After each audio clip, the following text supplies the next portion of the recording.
압수하겠습니다. 최선을 다해보겠습니다. 2등 싸움 열심히 해서 4강 올라가셨으면 좋겠습니다. 제가 꼭 이겨드릴게요.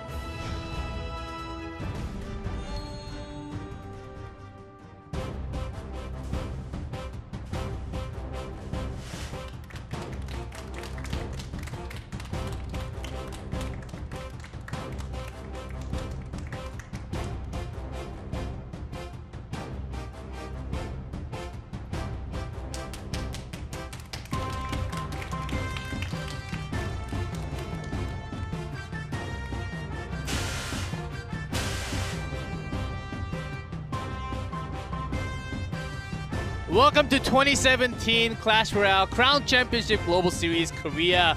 This is day number 5 we have here. My name's G-Clef, and here we have Simon again. Today we will have the last sets of series for Group A happening right here in Korea, live in Seoul. Yeah, this is it for Group A. This is the final day.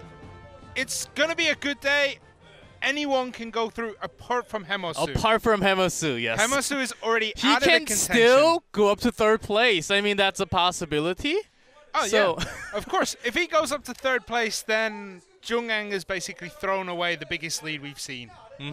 But it was pretty cool so far. But today, of course, big hype match. There will be also another set of this is what we call decider matches before we go have all of them advancing into the semifinals directly. But still, having the first one, of course, standing on top of the group basically does favor you a lot, of course. Yeah, if you're on top of the group, you will play the 2nd place in the opposite group. So that in itself is a pretty big advantage, because that 2nd player might be like, oh my god, the other guy is so good, he finished 1st.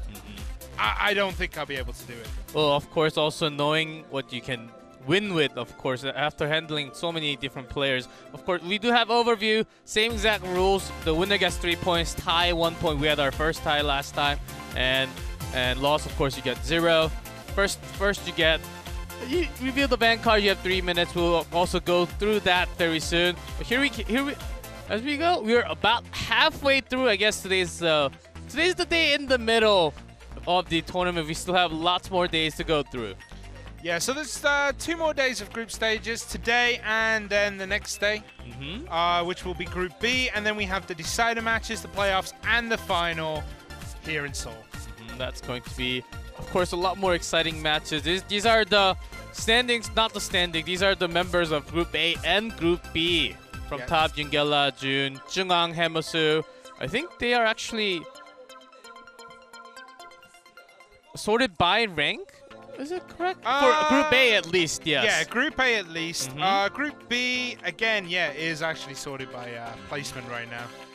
Of course, another set of coins dropping in, not to my account, but towards the edge of the screen. Big prize pool only for Korea, and the winner, the single winner, will also have their chance to go to London and compete in that global series. I wonder who's going to be. For now, it seems like the 2 YouTubers from Group A, Jun and 윤겔라, are one of the most likely contenders to actually go to London at the moment. Yeah, they're definitely 2 of the strongest players. However, I would say that Chasu from Group B is pretty dominant in that group, and the talent there seems really strong as well. It's not like Group B is considerably weaker, but Chasu has dominated that group. He's already qualified. He's guaranteed to go through to the next round. He's in contention to win this all. Yeah, and that's right. And the reason why we have so many people at the venue is not just to cheer for the players, of course. They are looking to take those event prizes. If you come to the venue, if you live anywhere near Korea, you can come check out the Odeon Stadium, 12th floor, where we have Clash Royale's recording, and you can get those socks, 1 figure every single time we have the match here. So you can come visit. It's a pretty good. We got to check it out like for an hour and plus today.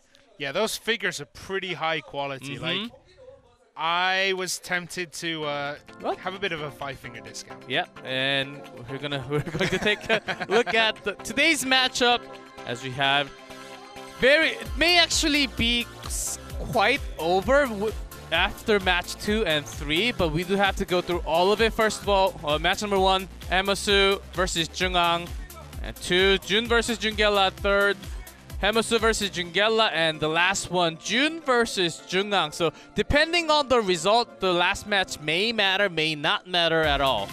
Actually, I think after the first match, this could all be decided. Well, at least who goes through to the next round. It's still first, second, third, and fourth. Those placements still matter. So we will be able to see, like, I forgot what I was trying to say. Every game will still be competitive. Every game will still be it will be. Hemasu already dropped, but it seems like we are ready to check out the players. We do have a VCR, so let's go check that out first. A에서도 가장 아래. 이거는 완전 기분 나쁜 거예요, 사실. 고블리톡 결국 왼쪽 마무리. 한 번만 더 해봤으면 이길 수 있었을 텐데 좀 많이 아쉬움이 많이 남았습니다.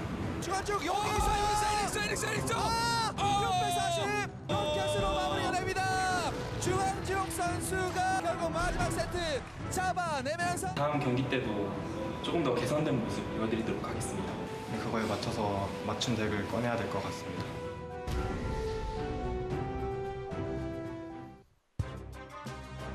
Alright, we have the two players on stage already in that chair, ready, set to go. Of course, they will have some more cards after watching the ban. I wonder what they're going to ban this time. I actually have no idea of what the bans will be. Like, there has been kind of a small meta shift since the first round of matches when these two played each other. So it's going to be difficult to tell what they're going to ban. Well, Hemasu was oftentimes banning Minor and lots of times Knight, which none of the other player actually banned Knight. Well, sometimes Ice Golem as a tool, but only Hemasu was banning lots of Knights. So we'll see as we have. He is, I believe, still the lowest trophy in the tournament. Also, with the only person standing with 0 and 4, he's already dropped and he cannot go up, as we mentioned. Yeah, but every game he has lost has been incredibly close. It's not like he's been like the bottom. 2-3, 2-3, 2-3. Yeah, he hasn't been the worst player in the groups. He's just been. He just missed that final step every time. Yeah, of course. Against him, standing at 2-2. He's at 3rd place, below Yungela and Jun, because they do have a 3-1 instead. But still, if Jungang takes both of his games today, he will advance for sure with that 4-2. Yeah, he definitely needs to win everything today, and he needs to win it 3-0. I feel like he has to win 3-0 to have that crown count if it ends up in a tiebreak situation. Yes, we do have the tiebreak situation. We will have the total count of crowns that they had when they won the games. So that will come into the hand to break into the tie system. Maybe we will actually have an exact tie, and maybe we'll have end up having a rematch or something, tiebreaker match. It gets really complicated once the crowns disappear. Ooh, Ice Spirit ban? Interesting. And then we have Mega Knight from Jungang, but Ice Spirit being banned, I guess that means Hemasu is expecting Jungang to come out with incredibly aggressive decks. Because Ice Spirit... Wait, you tried to keep Ice Spirit in that situation, right? Well, I guess it depends. Hemasu oftentimes and most of the time was just cycling through light decks. Not much heavy. He was making some defensive moves. And Jungang was actually using some quick decks too, so Ice Spirit delays the attack so much. Delay even with the heavy ones, lighter ones even much. Even with one Ice Spirit, you can delay that amount of time to have your cycling, to have easy cycling with the low elixir cost, and also bring up some of your defense on your own. I think he's trying to bring that light deck once more with that Ice Spirit band here. Yeah, but I think for the light deck, having the Ice Spirit is actually really beneficial because you can slow it. If there is a large push coming from the other guy, he plays a nice slow Golem deck, or he plays something like that. The Ice Spirit helps, like, slow everything down. Banning it here is just another interesting choice by Hemasu. Like, he's done nothing but interesting bans. And maybe today will be, like, the first day we'll see lots of heavy decks coming out from Hemasu. Maybe some lava loons and golems. Yeah, Golem decks have been doing really well on the ladder right now. I believe they're definitely some of the strongest decks on ladder. We've also seen a lot of Hog Rider, and with the Ice Spirit disappearing, I think we might be able to see some Hog Rider games here.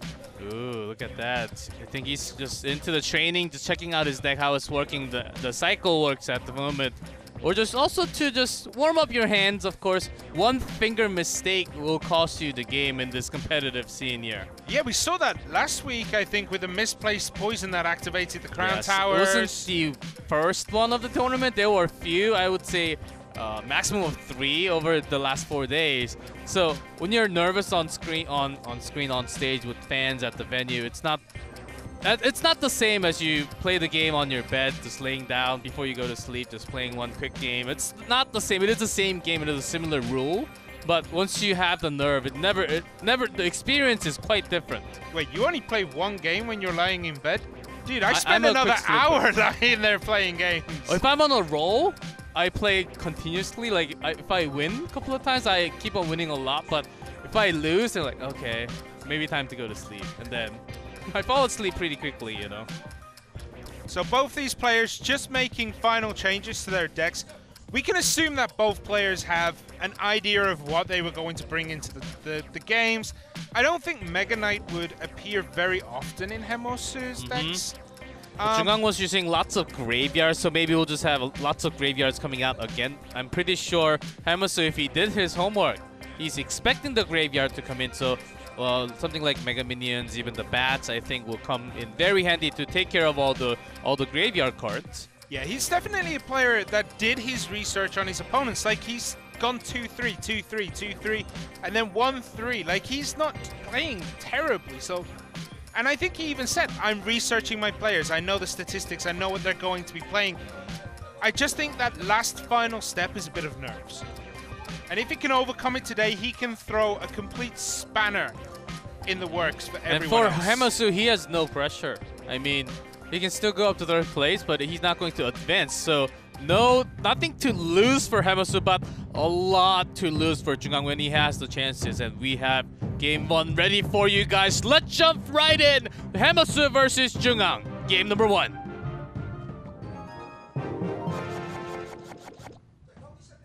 Perfect. And Hemosu in blue at the bottom, Jungang in red on top.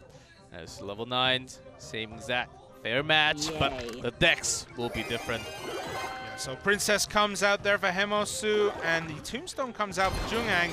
We saw this before, and there's a graveyard as well. Or with the poison spell coming out from Jungang at the same time.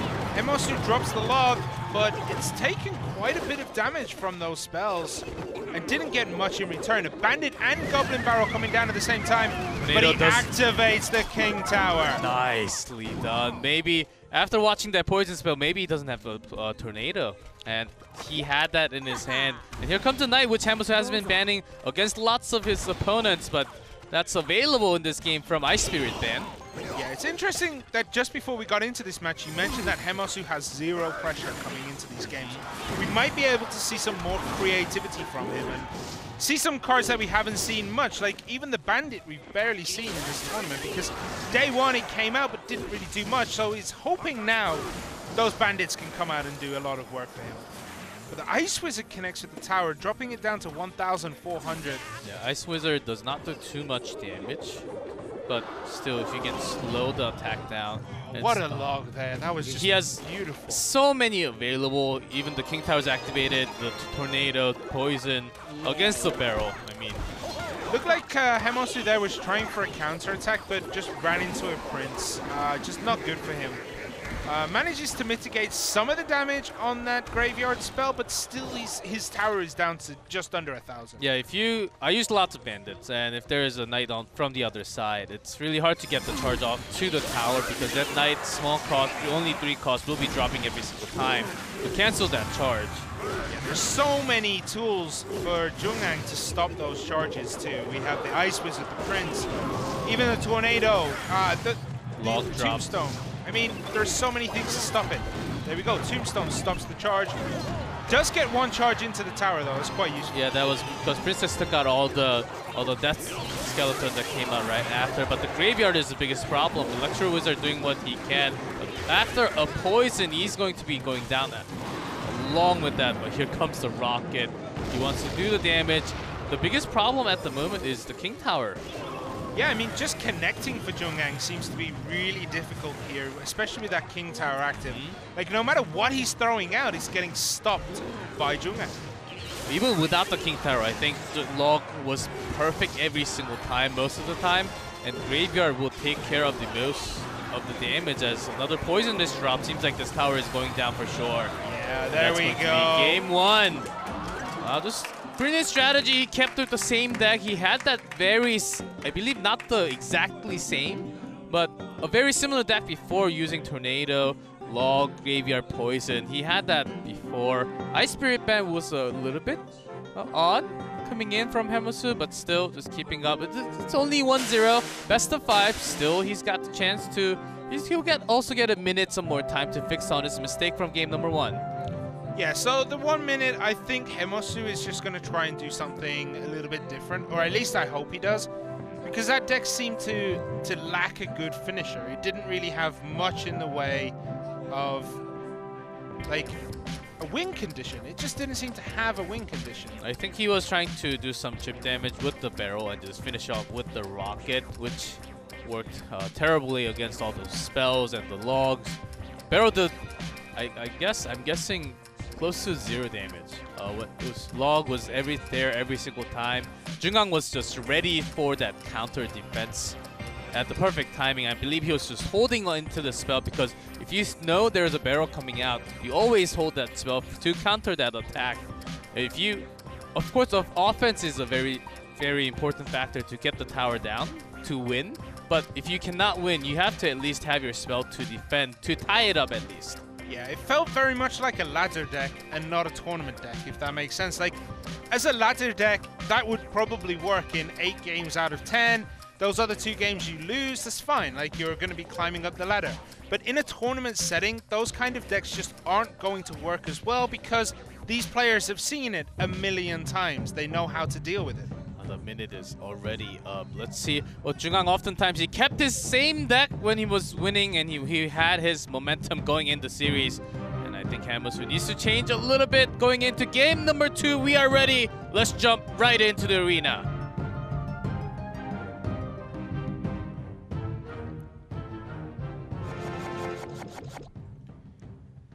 So Hemasu in the blue, Jungang in the red, and the Graveyard Poison combo. Do you think it's incredibly strong? Well, at the moment, against the deck that Hemasu has brought, I think it is pretty effective. I mean, he's not getting 3 crowns every game, but still 1 crown is just enough to win the game and win the series. Okay, he's going to bringing Dart and Princess, so a barrel deck on his own. Notice how it positions the barrel to the other side so Tornado can't get to it. You want to put those barrels on the side so you cannot just tornado into this the King is a Tower swap now. And again, Hemasu activates that King Tower early. Great tornado plays here by Jungang. Another tornado. So this is a bit of a swap between both players now. Hemasu having that graveyard, but we have the same game in our hands where Hemasu does not have his King Tower, but Jungang will have that King Tower as an extra way of defense. Yeah, it's really understated how important not activating the King Tower is for you. And, oh, Sparky! Okay. Hello! Sparky. But a rocket. Oh, Sparky, we barely knew you. Rest in pepperonis. Oh, man. He was sparked with the rocket. And that's also a way of finish. Also did the damage onto the tower at the same time. Jungang will be happy to make that kind of trade every single time. And now Sparky can be used, I guess, to counter the rockets coming in, but he will also be wasting that slow push. Yeah, it seems a bit weird here putting Graveyard Poison and Sparky in the same deck. That's incredibly greedy, I feel. But if Sparky is going to work, this is probably the game for it. There's not much from Jungang which can tank a hit or 2 from Sparky. See, the barrel did connect 1 hit onto the tower once more. Jungang's logs have been inch perfect every time. Like, it's doing the most damage it possibly can. Using the Knight to draw the aggro from the other side. The Baby Dragon only got 1 hit on that tower. Even the Graveyard from the Tornado as a good counter. Did not do too much damage onto the tower. Good luck. But that knight connecting with that tower does so much work for Jungang. With the princess as well, sitting there just chipping away. This isn't looking good for Hemosu. So he's slowly making the approach with the graveyard, but the damage is not coming in. Here comes the Goblin gang from the other side, so they are not affected by the poison at all, but the barrel is just going to get taken care of. Down to 200. He has a rocket available. The rocket. And that's going to be game number 2 going again to Jungang. This may just be a 3-0.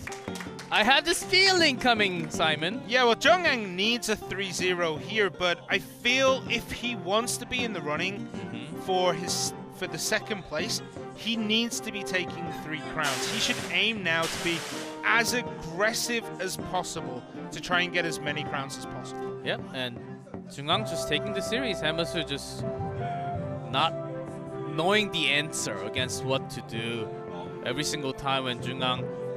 Today seems like he's changing his decks. Other days, he was just keeping his graveyard when he was playing graveyard the entire day actually. On day number 3 when there was another set of Group A matches. But this time he's going to change something. He did use Barrel sometimes even Tombstone with Baby Dragon. Let's see what else does he have. For now, there were some choices between Graveyard and Barrel. Of course, Jungang winning the counter right now, winning the mind games. Yeah, Jungang seemingly has this in the bag. Like, Hemosu just doesn't seem to have turned up today. Like, as bad as that sounds, like, Hemosu usually plays like really, really good Clash. And right now, it just doesn't look like he's trying too hard. I think he's just super countered by Jungang every single game. Not that he's not playing competitive as he thinks, but I think he's just not having the perfect deck at the moment against what Jungang has. Maybe this is where it starts to change around. We saw some reverse sweeps happening in Global Series Korea. Maybe this is a start for Hemosu. He's not a weak player for sure, but this may be the game ending of the series. But the game 3 is ready between these two players. Let's go right into game number 2.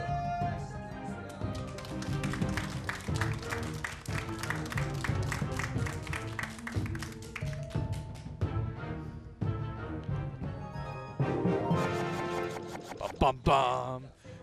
So Hemosu has been on the other side of reverse sweeps in day 1. Do you think he can do it now? Oh, let's see. Okay, he brought in. Okay, I think he's bringing the heavy one here with the Elixir Collector already dropped.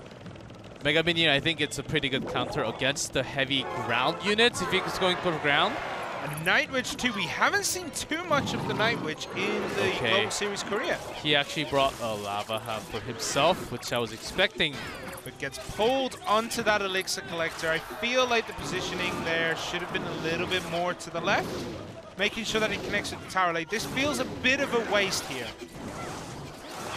Just having the Goblins to counter the Bandit charge in. Maybe he did not have the balloon on his cycle in his hand at the same time. Let's see. Both players bringing a Night Witch. I think this is the most. This is 3 times as much Night Witch that we've seen in one game than we've seen for the whole tournament. As we expected, Golem after watching Night Witch, Golem was basically expected after Elixir Collector also. Here comes that big popular push. Golem plus a Night Witch coming in. Also countering the balloon's attack too. Perfectly dealt with. Yeah, that balloon didn't even sniff the Princess Tower there. Lumberjack is here. They're making the push. They're going right in. Lumberjack does the damage onto the tower right after. This is so we'll have dangerous. The rage. Not even dropping the rage. Maybe we'll go straight to the King Tower. I think this can just be game ending. That Lumberjack dropping there with the rage. This is going to deal so much damage to that Crown Tower. Bandit Drops a Bandit, but it's not going to be enough. But death damage will come, even few more, and Jungang's just buying time right now, collecting his elixir. He doesn't even care. When Hemosu, he has to spend everything to defend this down to 1388 onto King Tower. I said just before this game, he really needs to take this game 3 towers, 3 crowns to be able to stand a chance of coming second in case of ties. And look what's happening. He's managing to get that tower down. Clone has been used by Hamasu. What a play. Did get a lot of damage to the tower, actually. Maybe this is his chance to come back into the game, but the golem is already... Mega Minion down to 30 HP for Jungang's top tower. What? Clone for both sides. This is an incredible push. We may actually have all the way into the king before 3 minutes. Going down 50, and that's it for game number 3. Clone spell used from both sides. What a game. What is going on? Since when has clone been used in this tournament? It's a new meta.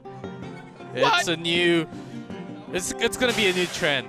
Let's see how far clone is used. We even had a healing spell used. Yeah, but like few days clone ago. potion, lumberjack, golem, nightwish, like that's so greedy, so expensive, yet it did so much damage. Well, if you have Elixir Collector, and if you can keep that going, have that worth, then I think you can have that super greedy, heavy lumberjack push with the rage. I guess lumberjack plus the clone. If you can get the maximum, you will straight go through the Princess Tower, destroy that, and go to the King Tower directly, which is what we saw before 3 minutes into the game. Yeah, Jungang went for a little walk there with his units, and they just managed to take down towers, like destroy a kingdom. Like Jungang, that was a very interesting push. Very interesting. Yes, yes. We have to use that I word, interesting. Not just the I word, it was a greedy one. He can actually get punished with lots of spells from the other side or a graveyard. In this case, I think it could have been actually okay to counter with somewhat. But both players bringing a clone spell. Like, I don't think Jungang's deck... I mean, Jungang did more damage... Sorry, Hamasu did more damage to Jungang's tower with the clone spell, with this kind of gimmicky deck, than he did with his real decks. Well, this one was... I think it was not just a fan service in a way, but they both had clones at the end. I was surprised because one of the players, I believe Hamasu used his first clone, and then right after Jungang used his clone, and I was like, what? Is this serious? Both players having clone at the same time? I mean, Lumberjack as well getting seen. Now, I've heard rumblings from like young Korean kids that Lumberjack is the #1 card for them. get destroyed against Lumberjack so much. It's the push and they run so fast. Even when you had touchdown, Lumberjack goes straight towards that touchdown line, and I lost so many. But we'll have a replay. We see a clone spell. This is the last game. Yeah, this is game 3 where they both bought Nightwitch, Mega Minion, but like this game was just really, really quirky. I want to use a different word instead of interesting this time. The Lava Hound hitting the Elixir Collector. I feel like if that had connected with the tower, we might have seen a slightly different game. Hamasu had nothing like a barrel miner to actually take that. No rocket either. Nothing Take those to take structures down. And basically Elixir was getting full value. Only arrow dropped. Yeah, Some damage. Hamasu there, like when he had that balloon, he must have been itching to play that clone spell on. He has that spell available for such a long time. Seems like he's holding it, but does not uses it at the moment. Yeah, I feel like Jungang, if he'd have used it here, he would have probably taken that tower like with a minute left. He had the Elixir Collector available, so he wanted to go safely, just waiting for his next move, possibly. Because we were talking about this from the beginning, he needs as much crown as possible, not just the tower. He wanted to make another push with the golem to use a perfect clone onto so many units and take all that crown by taking down the King Tower. Yeah, cloning the Lava Hound, it seems like a good idea, but it just didn't do anything for Hamasu. It managed to get the tower down with the Mega Minion down to 30 hit points. Now look at this wood. The Lumberjack dropping the rage, and the clone comes in. If that clone had dropped half a second earlier, caught the Lumberjack, that would have been a disastrous push. That would have been like 2 rage spells on top of each other, just like running in, destroying everything quicker than you can see. Yeah, Hamasu did not have anything like Inferno to actually counter that, but that was a quick series he had already. And that was a 3-0, and Jungang, he will be waiting until the last game of the day, match 4. But we have the 2 YouTubers waiting right after this, Jun and Yungela, waiting for the next match. So we are done with match number 1. Of course, Hamasu 0-5, but Jungang still has a chance. But let's take a look at match number 2 between Jun and Yungela. Varys coming up right up.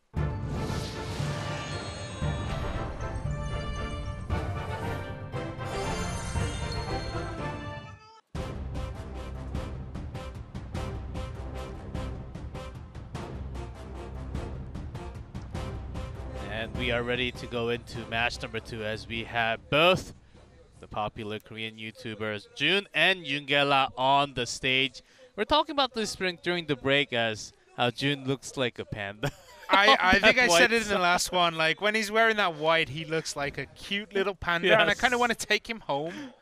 Oh, you want to take him home? That's I wanna another lock him level in of kidnapping. I was gonna say lock him in look the at cupboard, the crowd, but Yungela fighting, Jun fighting. Wow, look at this. Half and half, I would say. It's hard to tell who is the more popular here. I think it's Jun. Jun just about edging out Yungela. I saw there. four cheerfuls for Jun and 5 for Yungela. I think we're counting differently here. Like we need to pause on that so we can count next time. But lots of fans, as they're, I think, if not the most, out of the top 3 Clash Royale YouTubers in Korea, the top 2. And they're the most, and they're standing on top of the ladder right now with 3-1 both. So this is an incredible one. But let's take a look at the players before the match.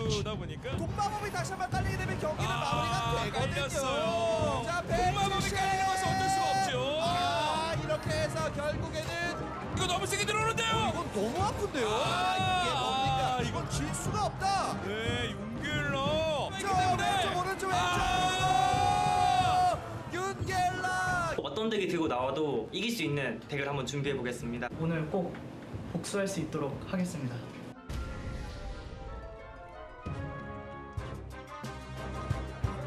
So the last time these two met, we're looking at the sky. You're not supposed to see that. That's how we're having some crazy stuff going on at the venue. It's because we have so many fans. It's crazy. They're all the cheering. The energy from the crowd is incredible. That's why we're having some crazy moments as all the crazy fans are here for these 2 players for match number 2. Jun, of course, with 5,000 right now with 3-1. Yeah, the only loss he had was against Yungela. Yeah, and it was crazy how good Yungela was in their first meeting. It was Yungela just basically had an answer for absolutely everything. And what we're going to see here, I don't think we'll see a repeat. I think Jun is going to be out for blood. He wants to win this. Oh, and Jun, when we talk about Jun, he was bringing a lot of the counts because he was bringing some crazy decks, lots of variety on his deck. But Yungela, he was keeping up with his heavy decks most of the time, even bringing, I believe he was the one that played the healing spell for the first time in Korean tournament. Yeah, and Yungela just lost to Jongang, which was a bit of an interesting match, to be honest. I don't know if we'll see that again today, because Jongang has to play Jun. Obviously, we're not going to see it again. But will he drop another game? Well, let's see. Yungela, most of the times he was using lots of air, and also having some barrels, rocket. But he likes lots of air ones, balloons, lots of mega minions, even ice golems. But we are ready for the bans, and here comes. Okay, knowing that Yungela has lots of heavy Elixir Collector's ban from Jun, and Yungela bans the barrel. The barrel is a good shout against Jun. Jun used that barrel so effectively before. And like in his videos, he always seems to throw in a Goblin Barrel because it is such a good card. The Elixir Collector does counter some of the decks we have seen Yungela bring, but Yungela has shown that he is very adaptive to these bans. So I think we'll see similar decks coming out from both sides. I'm expecting lots of Graveyard Poison to be happening, which they used a lot in day number going back to day number 3. And they will have 3 minutes now after looking into that ban. No Elixir Collector, no Goblin Barrel means Jun did use some barrel, not too many, because he brought in lots of variety in his decks. And I'm pretty sure he is ready for that ban. Yeah, I don't think it's going to be... Like, both these players have shown they are incredibly adaptive, right? I think we're going to see that both these bans are going to affect maybe 3% of their decks. Let's see, lots of minor came out from June, I believe. We're what the June minor we ready. have. June's not even looking through ready. his decks. Yes, he is ready. What a guy! Maybe he was expecting the barrel ban. Maybe. He's incredible. Maybe he's just looking through his quests, thinking, "Oh, I've got to play 3 games with Golem and Haste, and maybe I could get a few of those in this tournament match here, if only it counted." So the winner of this will be in the strongest position in the group. They will have 12 points, and I think that pretty much guarantees they're going to the next June round. is he's just looking down at the paper. At the moment, he has all of his favorite decks prepared on his paper. Which one is he going to use for game number 1, though? He has to put it into the device, or else we can't play the game, Simon. I'm just wondering, like, how I'm going to be able to steal those papers so that I can start building my own decks from his. Like, well, our mechanics are not the same, even with the same deck. Well, maybe we'll become younger one day. Maybe in our next lives we can play. See, look at the paper. He wrote that down by himself. well, no one else is going to write it for them, am they? Like, look at the square. It's even, I think it's the band that he is expecting also. I like how he hides the paper. He has doesn't a paper want and everyone has to a see. Has a small grin on his face, like, yeah, I've got this. I was ready for this. That's the amount of dedication. That's the amount of work you come in for the tournament. If you want to go to London, of course you want to go get out first from Group A and advance into the semis, as you will higher your chances to go into that final spot and go to London after becoming the champion from Korea. Still 30 seconds left on the clock. Yeah, I think you're like, oh, you know, that shows what he needs to go to London. I just think it shows what he needs to beat Youngala. Oh, like, yes, the revenge. We cannot stress enough. These two have quite a big rivalry between each other, and I think June is looking for that blood because he lost in the first round. Well, let's see how they want to go in. They are both ready. Maybe we'll see some miners, graveyards, even Hog Raiders coming in, but the music is changing, and it seems like the game 1 is ready between these two big Korean YouTubers. Let's get right into game number 1.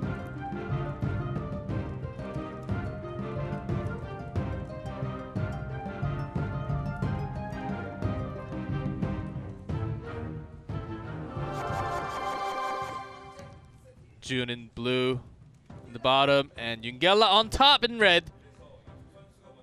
So just an interesting little thing here. If June does lose, it is going to come down to the Jung-Ang-June match, which is our 4th match today, to who comes second in this group. Ooh. There's a lot of pressure on June in this. He needs to win this game.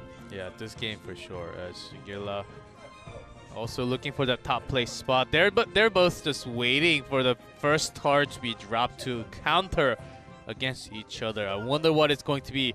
After we had lots of moments like this in Korea, and after a while it came down to heavy decks. They wanted to make one strong push to finish the game. Yeah, and those matches, I think June was part of one of those matches, and June just steamrolled the left side in that match and just took it quite handily. And I think it was against Hemosu. I believe it was the very last set of the series. Yeah. I believe it was set 5. They waited until the last minute to go when they saw that they can have an easier push. And we've got the same game here. Both players just waiting probably for that minute mark. They don't even look like they're itching to play cards. They're just like, yeah, I knew this was gonna happen. Start cracking my knuckles. We can't really drop down before the minute mark, and because if you just drop some heavy ones, if you get fall behind, if your heavy unit just get taken out Ooh, right before, just to check it out, just to get the start with. That's an interesting strategy to wait this long. Like you'd expect a Golem or Inferno Dragon that we get here, but the Mega Minion's gonna do quite a lot of damage to this dragon. Let's see. There's another Tesla Tower. Tesla Tower is such a good choice in this kind of matchup, because it does deal so much damage. Like, it cannot even be understated how much damage. The Lava Hound is away from Tesla Tower, so the Ice Spirit has to be used to delay even the poison drop. Expo onto the other side. And the long. Youngula's going to deal so much damage with that Expo. But Tesla Tower does not. Okay, but now after the Expo is taken care of, they're dropping everything right now. Yeah, I was expecting a much bigger push and a much bigger finish here. Another Expo from Youngula. Out comes the Inferno Dragon.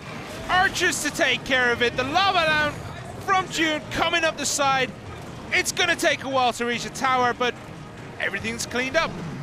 Yeah, Inferno will be stopped by the tower, but the problem is the Lava Loom from the other side. Tesla dropped at the critical moment. Even the Ice Spirit to delay the attack. Rocket does the job, does so much damage to every single unit.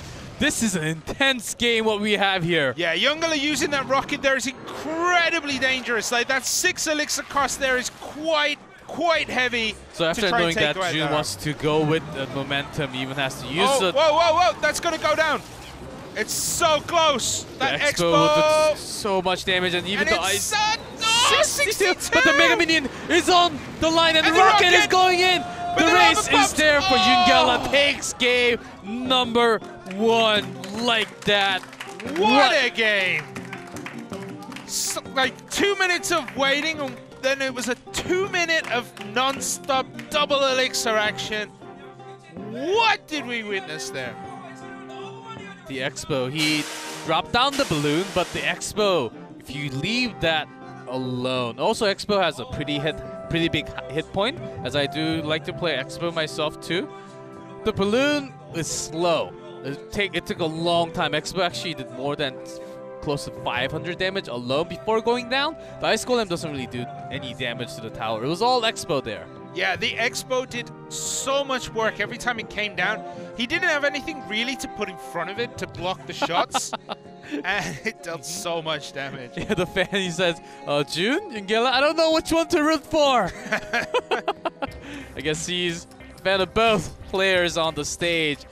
Expo is, if there are lots of ground units with heavy hit points, like Knight or Ice Golem, it actually draws the attention and takes so much shots off the Expo. But if you only have the air units to counter against the Expo will just do direct damage to the tower. Yeah, it's a good response to Lava Hound and the balloon decks that we do see quite often, because the Expo doesn't care about them. It's not going to start looking up. And you wait until both Lava Hound and probably the balloon has come down, until, like, you know the opponent doesn't have much of an answer, to drop that Expo on the other side, so it will deal maximum damage. Well, let's see. Not even all those cards. Youngella used all his card perfectly, and the big push, giant push was coming. He just used Ice Spirit, the perfect timing, and to hold that offense coming in to his buildings, and he had the rocket available. That was like one of the biggest defense I've ever seen from Korea. But the minute is up, and as we have 2 players ready to jump into game 2 soon. Let's see what other kind of deck they had brought to the series. We are ready. Let's go check the game out. Let's go into game number 2 between these 2 YouTubers.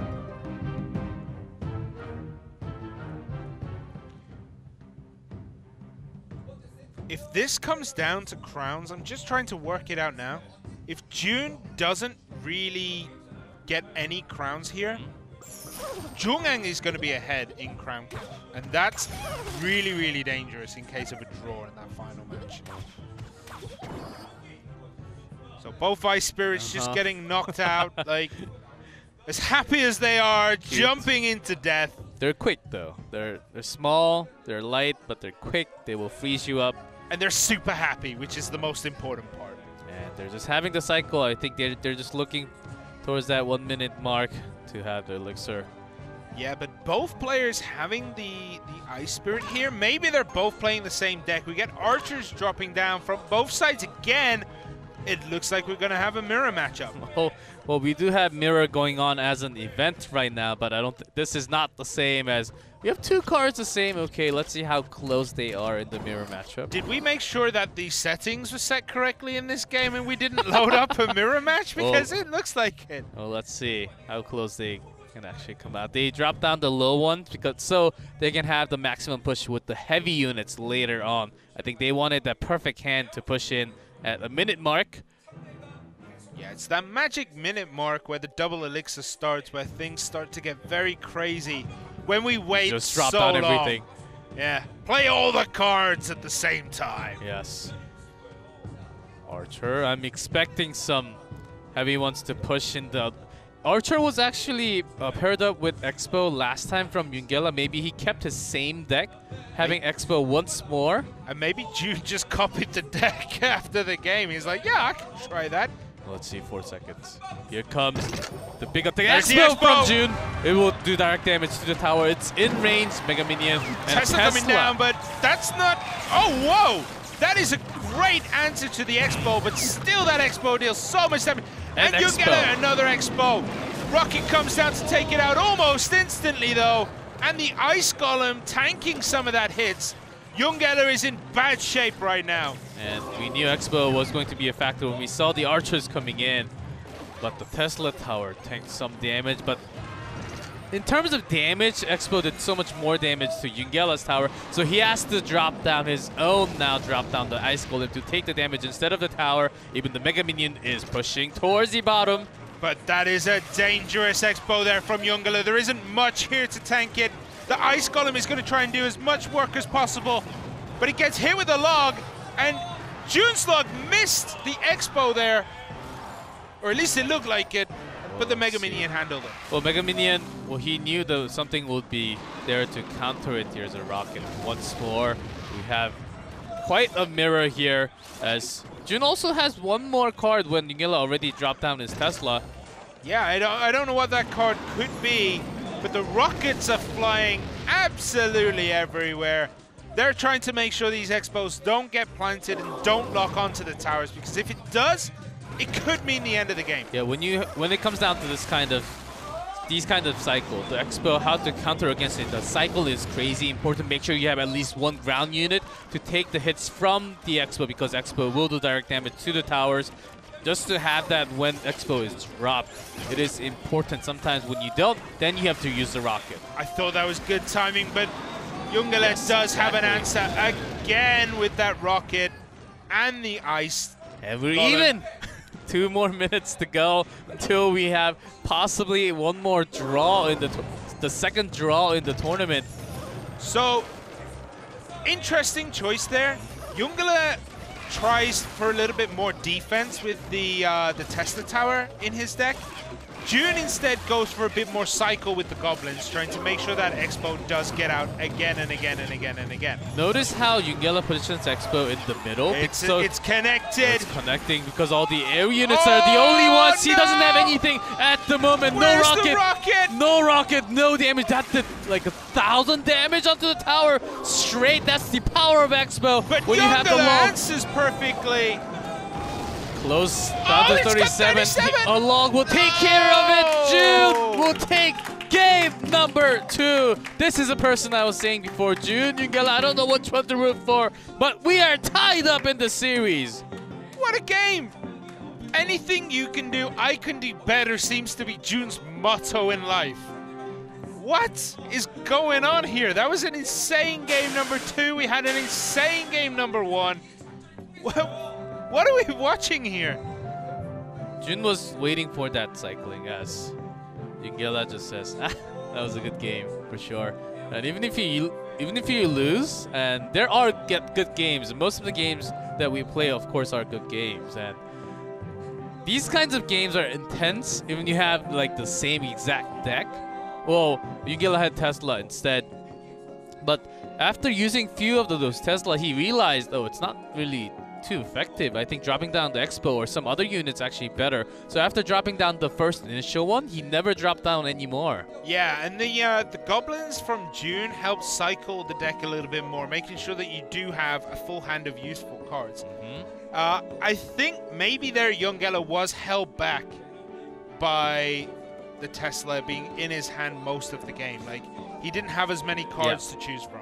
Yeah, I think that was a big tool. When Expo was dropped, he only had the Mega Minions in his hand. He was just dropping them down. When Expo was doing direct damage to the tower, he did not have anything like the Ice Golem, or he was dropping the log to do damage and also to the tower. I thought it was benefiting himself, benefiting by using that log to do damage onto Expo and towers most of the time, because June was not really placing his Expo towards the middle, the center. It was always right next to the bridge, so the log actually got direct hit onto both structures, but it didn't matter as the cycle was a lot better for June.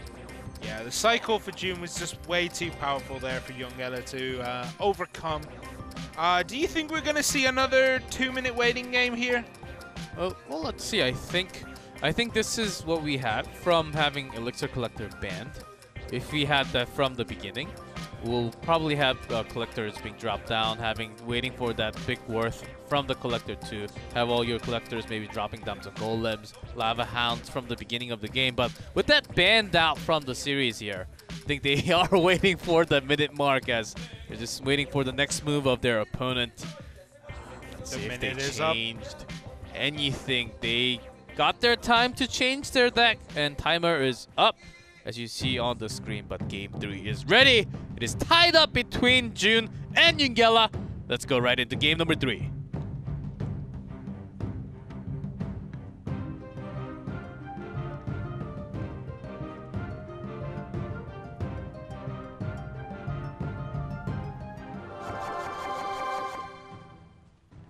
Here we go. 1-1 tied. I thought we were actually going to have a draw for the second time, but of course mechanics and how you just with the cycling around your deck, which knowing your opponent's deck, knowing your own deck, these players are on top. It looks like June doesn't want to wait anymore, but that could just be another cycle. We'll see what happens here. The Mega Minions should handle those two quite easily, and a zap. I'm not sure if that was an aggressive zap. I think he was just cycling. He just wants to cycle. Maybe he'll wait. Possibly Yungela brought his own Expo deck once more. Seems like same cards over again. Yeah, poison this time. Maybe a graveyard to connect. Let's see how. Doesn't look like it. He would have dropped that graveyard first, I feel, and then the poison if he was going to use the graveyard. Maybe he just did not have the cycling, you know. The miner connecting with that tower. 1 hit, 2 hits. This should be about 4 hits. The Mega Minion cleans it up quite nicely, though. Just about dirties the tower. Poison already dropped. I think he wants to sign June that he's using the graveyard here, and maybe that's a trick coming in. June does have bats and Mega Minion to deal with all those graveyard if it's a graveyard, but instead it's bowler. Interesting choice. Wait.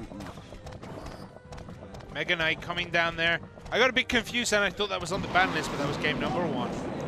And the rocket do damage onto the tower and the Mega Knight. Yeah, Mega Knight's going to connect with the bowler, and it should go down really quickly. The Tesla does so much damage to everything. A balloon. Interesting composition of his deck here. Yeah, but the Tesla takes down that balloon in no time at all, but the bomb will connect, dealing about 300 damage. So it's about even as this Mega Minion will... Oh, actually, with the zap, does not get any hit. Yeah, this is a very back and forth game right now. We have June and Yungela's 1 tower, about the same amount of damage. Like 200 damage is pretty much nothing at this point in the game. But Yungela has a Tesla, and he can use that as a defensive tool. But now this is a great push coming in from June. He wants to focus on both sides. The miner, but the balloon getting pulled onto that Tesla. But the miner does so much work. Miner basically did full damage there. Yeah, nothing even looked at him. But another rocket. Good ice golem there to make sure the bowler didn't connect with the tower. Good trades there as Balloon was pushed back from the Mega Minion to connect onto Tesla. Miner again connects to the tower. The Ice Golem walks Even away. the Balloon seems like it's going to connect and the game over. This is it. Whoa! June is back. Youngela was... He jumped back in his chair. I don't think he was expecting that much to come out at that time. Jun acted smart. He knew he had the advantage going in. He was not stopping with his momentum. He was going in both sides, really making it difficult for Youngela to react to both kind of attacks. There was Ice Golem and some maybe archers pushing from the left side, and even the Miner and Balloon onto the other side. So Youngela really had to make a decision. Which one do I really want to hard defend? It just came down to what kind of units he had. But Balloon, after the Tesla just getting taken down so quickly from the Balloon, he could not just defend everything coming in. Yeah, and I feel like that was the most normal game we've seen tonight.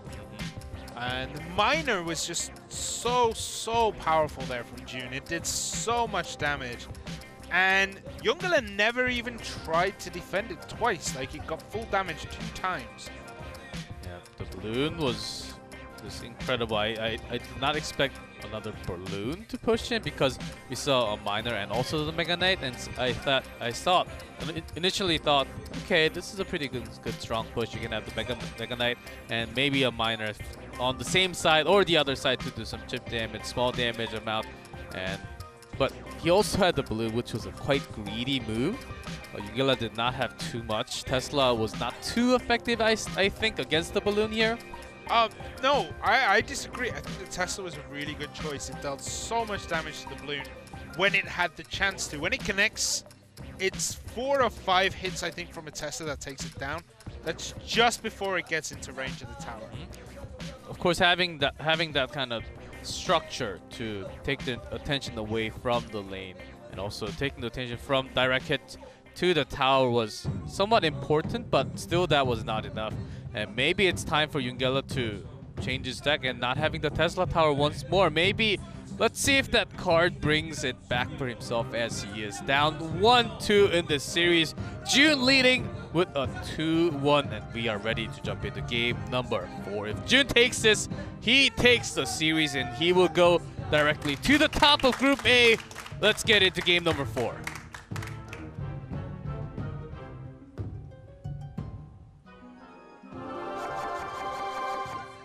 So, as I mentioned earlier, June really does need to win this because he will be facing off with Jungang later, and that match would have so much pressure riding on it if June doesn't win here.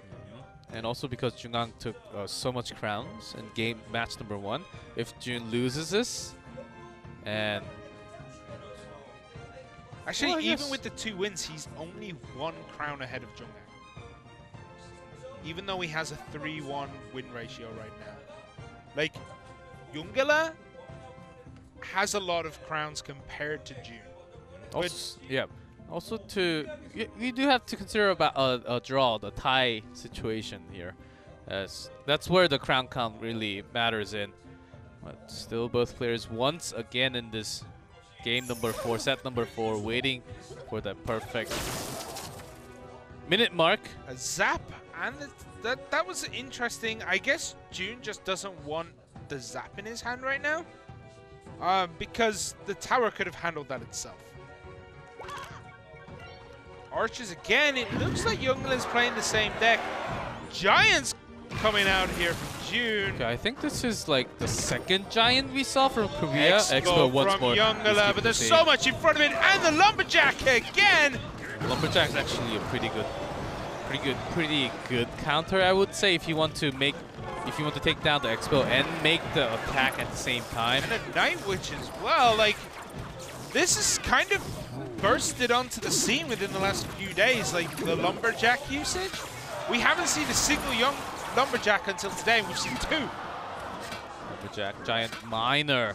Seems like June wants to go all in aggressive on his attack. Yeah, but unfortunately that Miner connected with the Ice Golem. If all that damage had been on that tower, it would have been a lot better there for June. Expo, and the Giant should take the damage, but the Minion Horde perfect answer to the Expo there. Great answer against the Expo.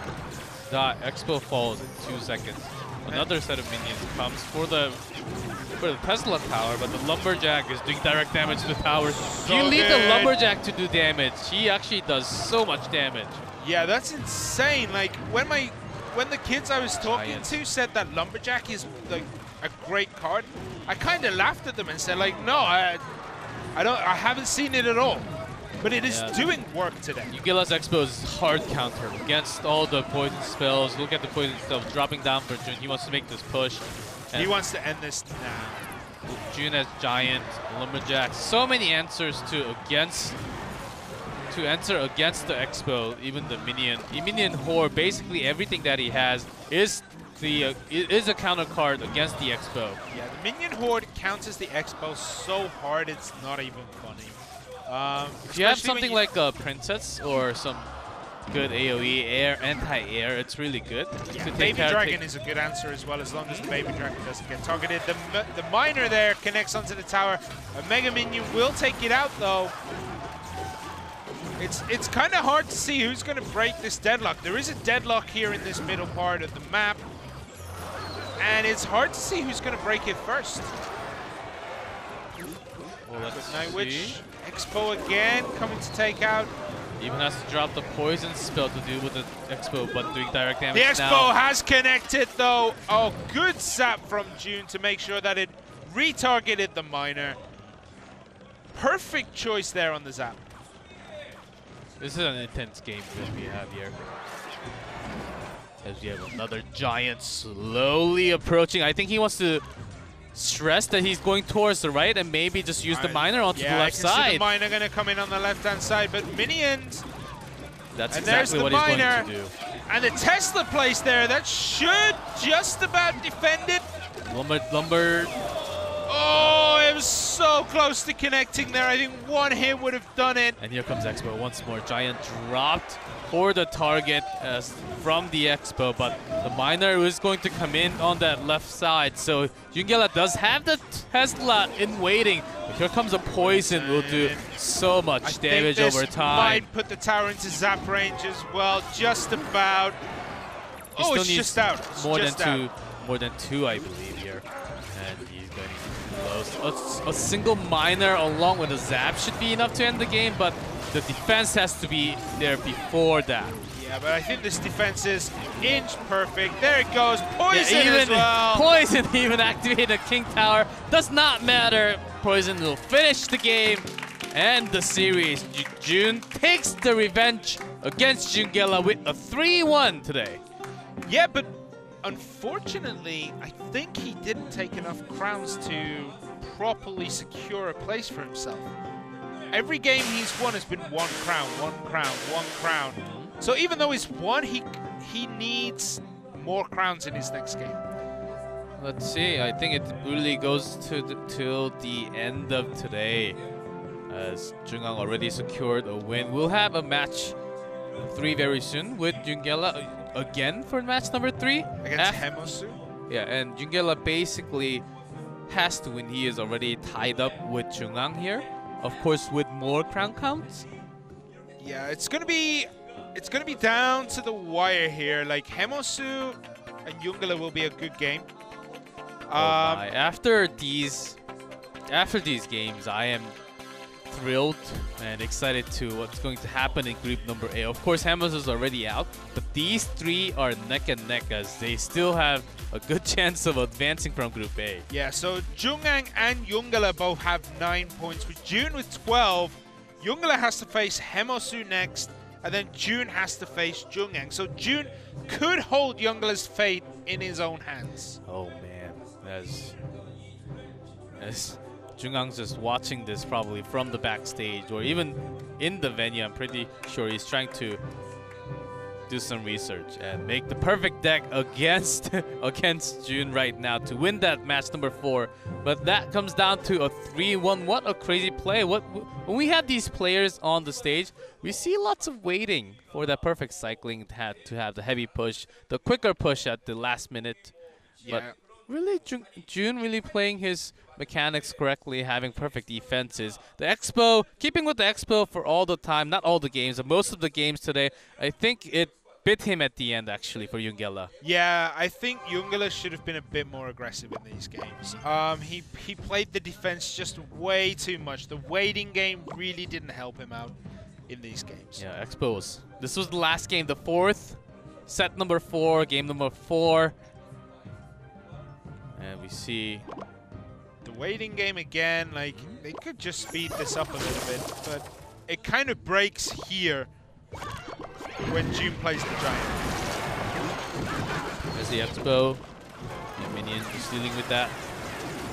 Tesla it's a good way of defending, but see the Miner does basically maximum damage every single time. Yeah, the Expo never really connected truly with the tower because of these Giants, because of the zaps. Both of those together help defend that tower from the Expo. He was not really using June, I'm talking about, using the Lumberjack to really have the maximum strong push like we saw from match number 1, but instead he's using it as an aggro tool. It seems like he's trying to attack maximum to this lane, but instead he actually uses the Miner to the other side and distract that attention so that your opponent has a hard time defending against you. Yeah, I mean, June played inch perfectly in this game. The Expo there does connect, but the zap with the Miner to make sure that it reconnects on something else. Phenomenal move. Phenomenal move. Yeah, just knowing the game. Knowing what he has, the deck that he has in his hand to counter against the Expo. Giant was oftentimes dropped down to counter against Expo all the time. See, he brings the Giant, and even the Minion Horde spends lots of elixirs into the right lane, but actually throws the Miner every single time onto the left. Yeah, the Miner did work, and the poisons as well. I mean, that whole game, June felt in control because the Expo was countered every time by the Giant, just soaking up all those hits.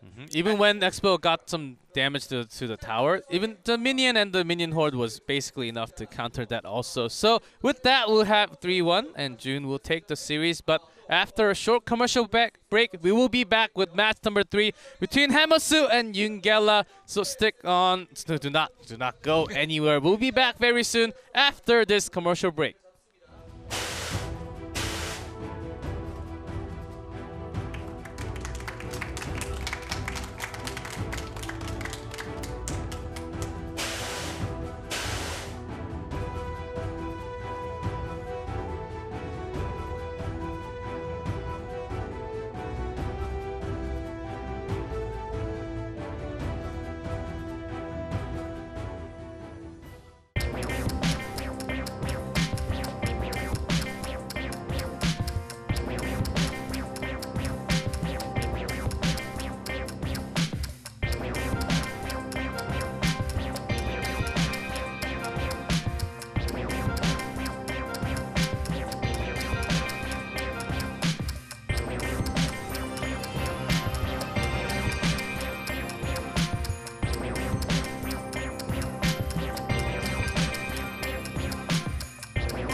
Welcome back to Series Korea. We have match number 3, and Group A is still not over. It comes all the way down to match number 3 and match number 4. Yeah, so just going through some of the things. If Yuнгela wins this, that will put him on 12 points. June will have 12 points. Yeah, because he won the last one. Yes. And if Jungwon beats June in the last game, we will have a 3-way tie at the top, each with 12 points. Of course, all these calculations, the numbers are pretty hard, but once it comes to the end, once we know all the result, we will have all the standings, and it will be easier visually. We will have numbers on screen for you guys at the end. But this one, of course, matters a lot for Yuнгela. Still, Haemosu is already out of the tournament, so matters a lot less. But Yuнгela, he basically, if he wants to advance, he has to win this to secure, because he did drop a match against June in match number 2.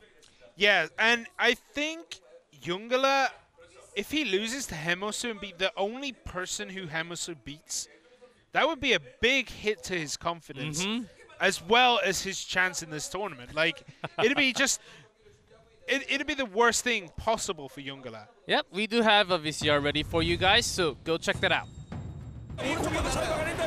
확실히 좀 내주게 됐습니다. 두 번째 세트 역시나 윤겔라 선수가 가져가면서 그냥 지기에는 여기까지 올라왔는데 위쪽으로 로켓 던져주면서 이제부터 데미지 누적되기 시작합니다. 이 공격만 잘 막아내면 되거든요. 그렇습니다. 거의 다 왔습니다, 해모수. 그러네요. 지금 서로 로켓을 가지고 있어요. 먼저 꺼내 들었는데 고블린통.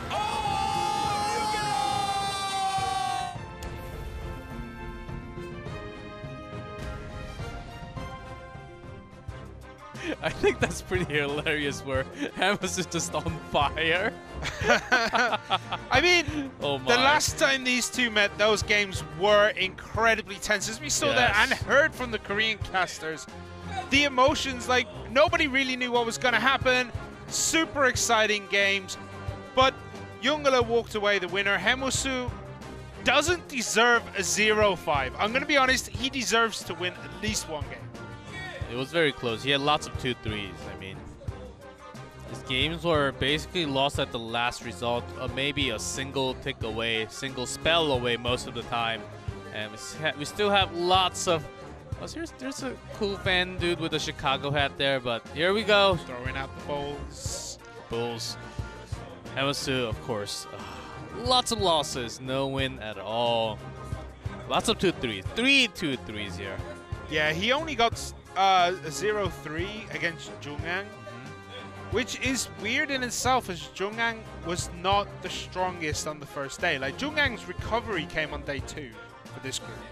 He lost against Yuнгela once, as you see on the bottom. He competed. He versed twice for everyone else, but here comes Yuнгela. Maybe he'll find the pattern here, as he won and lost against each player. Yeah, maybe against Haemosu too. That will be a big problem, though. Yeah, it'll be a really big problem for his standings if he loses here to Haemosu. And also, yeah, like a win-loss, win-loss, win-loss.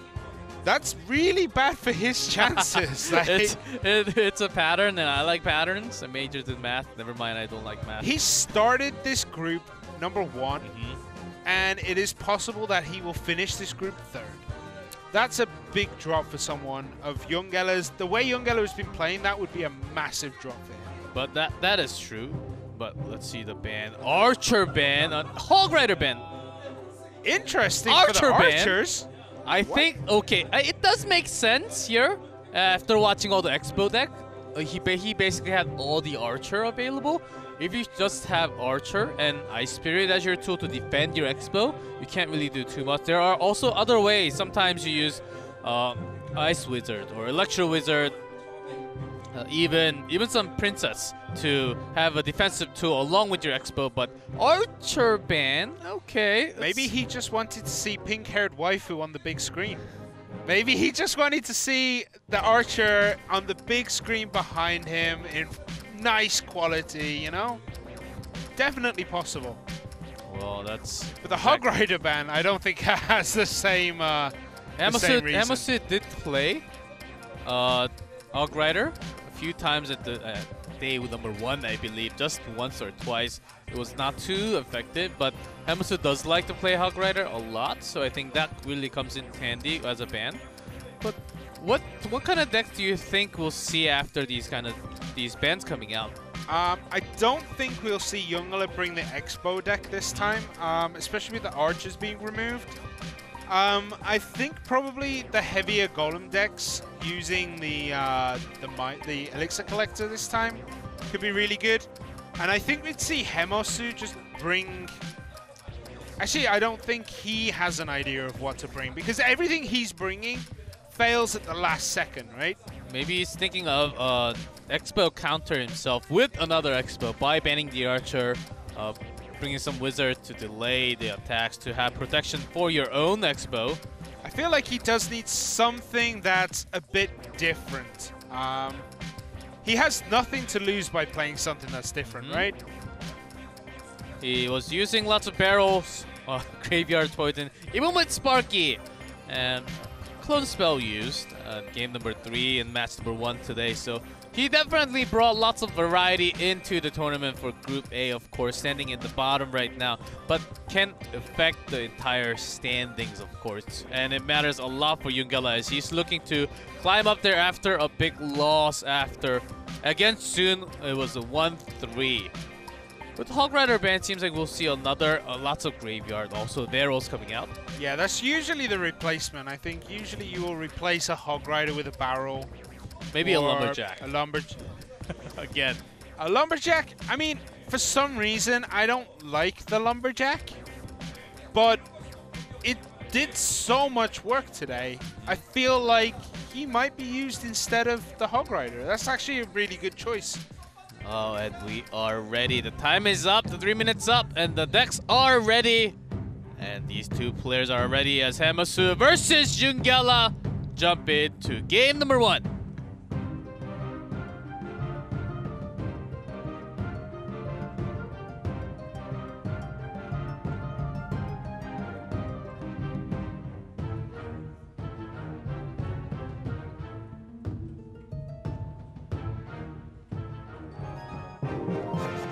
Hamasu on the left, in blue at the bottom, YNGELA on the right, and red on top.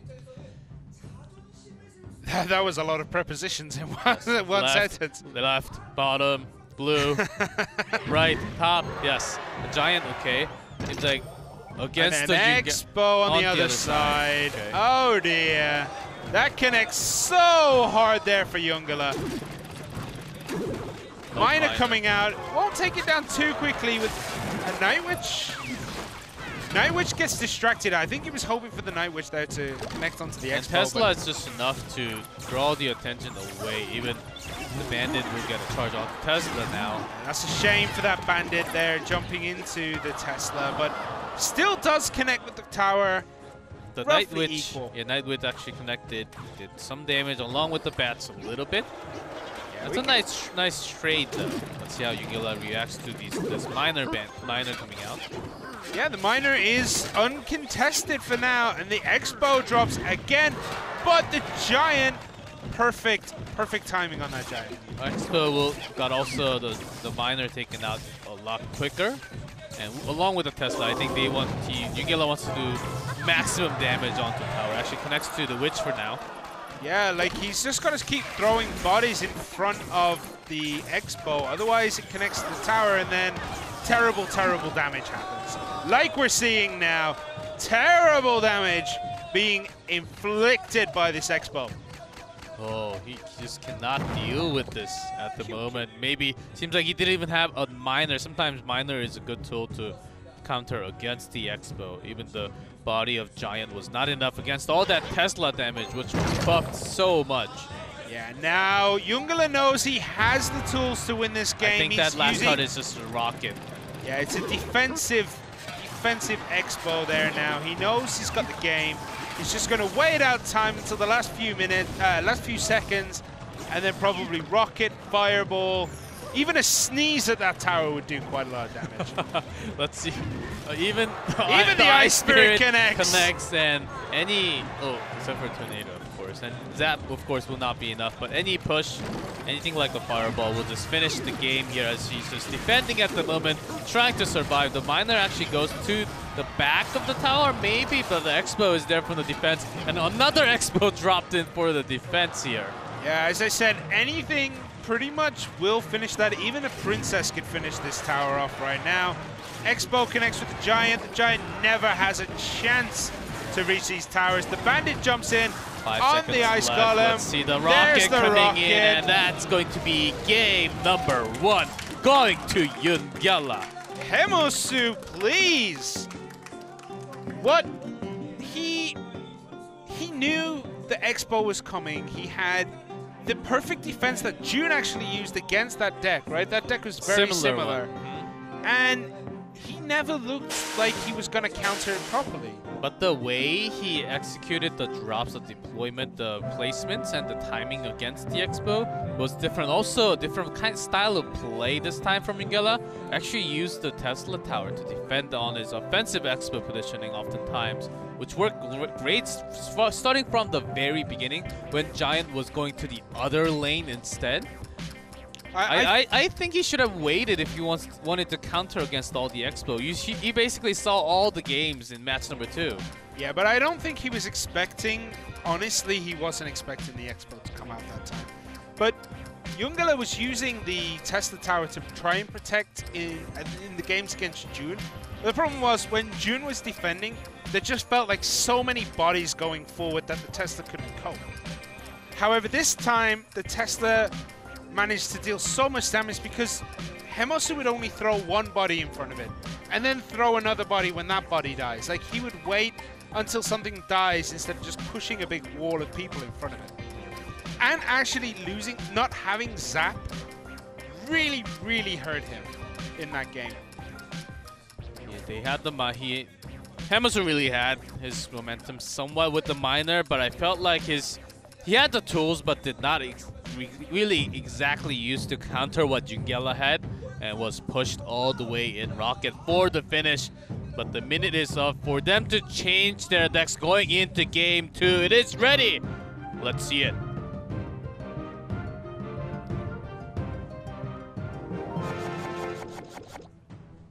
And here we go. Game number 2. Yungela leading at the moment. Waiting for that 10 elixir as... Let's see if Hemosu changed up a little bit. Maybe Yungela will try to take this entire series, entire day, with an Expo deck. That would be an interesting choice, but I do feel like Yungela does need to change something. However, Hemosu has shown that he's not very good at defending the Expo. But Electro Wizard comes down. That is something new. I don't think we're going to see the Expo deck anymore. And also Miner used from Yungela. Seems like maybe he wants to mean a poison. Dropping. Okay, maybe he just did not have any tank. Mega Knight connects with the tower. This is going to deal a lot of damage here, but Yungela's own Mega Knight should be able to defend. It didn't jump, though, as that would have probably finished the Mega Knight 2 or 3 hits early. Down to 600. Wow. That Mega Knight dealt so much damage. It seems like Yungela just did not have anything in his hand, just dropped down the poison because he wanted to cycle in that Mega Knight. But yeah, it was so late. And he played it way too close. It feels like Yungela hasn't really played much Mega Knight since the update, because he would have known that the dash distance, the jump distance has changed considerably now. Maybe he just tried Balloon connected with that tower. Why? Even the bomb does the damage, but the Electro Wizard... Okay, this will be a trade for sure. They have to think about the next move. They have to think about the towers on the left already. Basically, few spells, a miner, and some spells will take care of the other towers. So Hemosu has already started his offensive move on the other side. Seems like they will just try to trade in the middle. We're going to get the epic chest bump from the Mega Knights. But would you, at this point, go for the towers on the right and aim for the King Tower? Would that be a good move right now? Well, it's better for Hemosu because if he just has anything like the rocket, he can just do so from the beginning. Good miner use to take down the Elixir Collector. Also, the balloon is coming in, does not connect to the tower, but gets the bomb damage. Yeah, but the bomb damage isn't really enough at this point on that tower. because this Mega Knight should be able to... Oh, wait. Okay, Hamasu wants to pressure in as his tower actually has a lot more. A rocket would take it out, but still, maybe he doesn't have a rocket. Puts himself in kind of a difficult situation here with the Mega Knight having nearly full damage. Pekka! Pekka is dropped down. A single hit, but the Miner does do some damage. Electro Wizard actually dropped to change the targeting. Yeah, the Electro Wizard drop there was actually perfect timing. 49 left, but the poison is doing damage. The Miner comes in, and YUNGELLA takes the game. 2 seconds. Oh, it's a trade. We'll keep on going. What an epic game right now. Miner is continuing to do some damage to the King Tower. Yeah, YUNGELLA thought he had it. 1-2. YUNGELLA thought he had it there. He started to celebrate and then realized there's another 3 minutes to go. That's an epic one. Hamasu still holding onto the last card though. I wonder what that is. This Pekka dealing so much damage against that Mega Knight. He's doing a really good job. Very good choice there by Hamasu. But unfortunately, Electro Wizard just manages to stop Pekka before he gets too close. Pekka wins. 100% of the time, Pekka will beat a Pekka. Actually puts the Elixir Collector next in front of the King Tower. I think should have put that forward a little bit because here's a crazy push coming in. The Miner, Miner, the balloon, if it connects, I think the balloon will connect. The poison is coming in. The balloon is connecting, and it's going to be game. He didn't have anything to defend that balloon right there.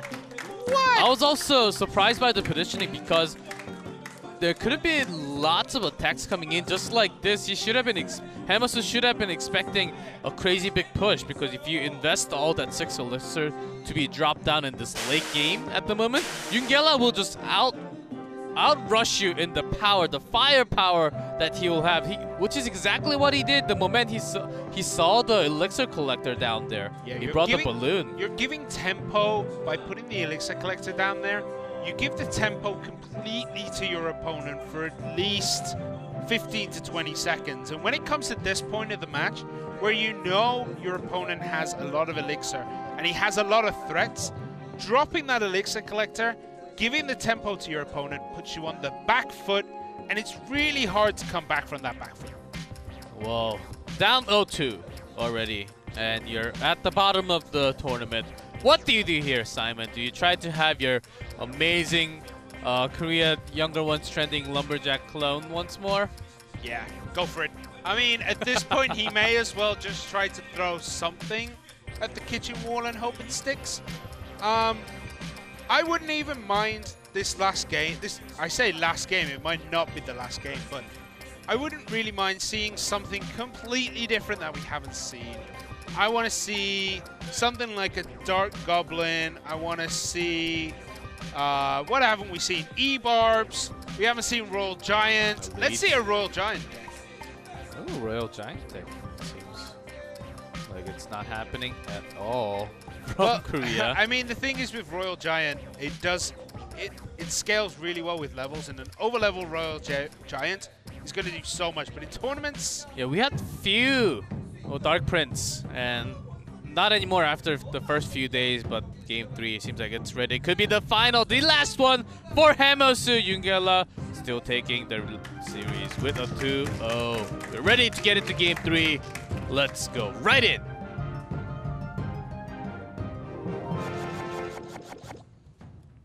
Okay, Hamasu in the blue on the bottom, with YUNGELLA in red on the top. Both players waiting for that magical 10 elixir. In comes a Goblin Barrel. Smashed right on top. Oh, man. Feels bad for those goblins. Mega Knight smash. Goblins just disappear. And the Miner to actually... Ooh, Inferno Tower. This time. Nicely timed, but the log does direct damage to the tower and the Electro Wizard and the tower. He should have put that bandit a bit further back so he got the dash damage, and that Mega Knight would have been dead probably before that tower dropped under 1,000. But with this barrel, and bandit card is actually connecting to another bandit, we'll get the charge. And there's the double charge. So if you get that lucky momentum movement when the bandit is moving, it actually neglects the damage coming in. double. I love seeing the double charge from the Bandit. It just looks so cool. Yeah, sometimes you intentionally place her off to the right or the left, far away, so you get that double charge onto the unit and to the tower. It's cool, and it does a lot of damage. So we just see dropping the log there for a cycle. And maybe just 13 more logs will take down the tower too. Just maybe 14. Couldn't quite do the math. Poison. Yeah, that princess got taken out straight away, and the Inferno Tower, in response to the minions, that feels a bit of a waste, but I don't know if he had anything else that he could throw out. Maybe the gang of goblins? I think he was just waiting. He just put that down as a defensive tool. He may have been thinking the miner would come in any time. Yeah, and that was good bandit placement by Yungala, making sure that the Hemosu's bandit didn't charge through that log. Nice Electro Wizard to actually get the attention from the Mega Knight. So the Inferno Tower can connect perfect. Inferno Tower actually made its worth, I think. Though it did not do too much defense. Yeah, I mean, this is looking pretty bad here for Yungala. Gang comes in, and there will be with a log, but the minion, what a way to deal with. But here comes the miner from Yungela doing a ton more damage. Miner hitting on that tower 3 times. Yeah, but I mean, this is gonna get close. Oh, Inferno Dragon. If that connects, does Hemosu have that log in his hand to be able to finish off that top tower though? Puts the gang right in the middle, getting that damage. But the miner is doing direct damage to the tower. Even the log, I think it is about time we have a Hemosu! win. Oh! Ooh, we actually have a trade. Nice log at the end. Hemosu's log was almost too late. That would have been disastrous for him. Close, but the game will still go on. Actually got some to charge onto the tower. That was a good charge there by the bandit. May have to drop down the Inferno if he has to. It does look like he's going to need something bulky to take out that Mega Knight. Princess is so good against all the minions, though. Just drop down the Inferno Tower for the harass. Miner. So the poison and the miner comes in, is doing direct damage. You do not want to be taking any damage on any tower right now, but the Princess there connected once to that tower before the bandit decided to jump on her and kill her. Oh, bandit did not get the charge. Nicely done. And log perfectly dealt. Gets the barrel goblin. All the goblins on the field, basically. Yeah, it hit everything green. That's for sure. Nice Inferno Tower to take the damage instead But of the miner, again from Yungala, dropped on that tower, does actually connect again. And if he keeps letting that miner connect, we're going to have some serious issues for Hemo, so that tower is going to drop. That was interesting. The log pushed the Electro Wizard out of the charge range.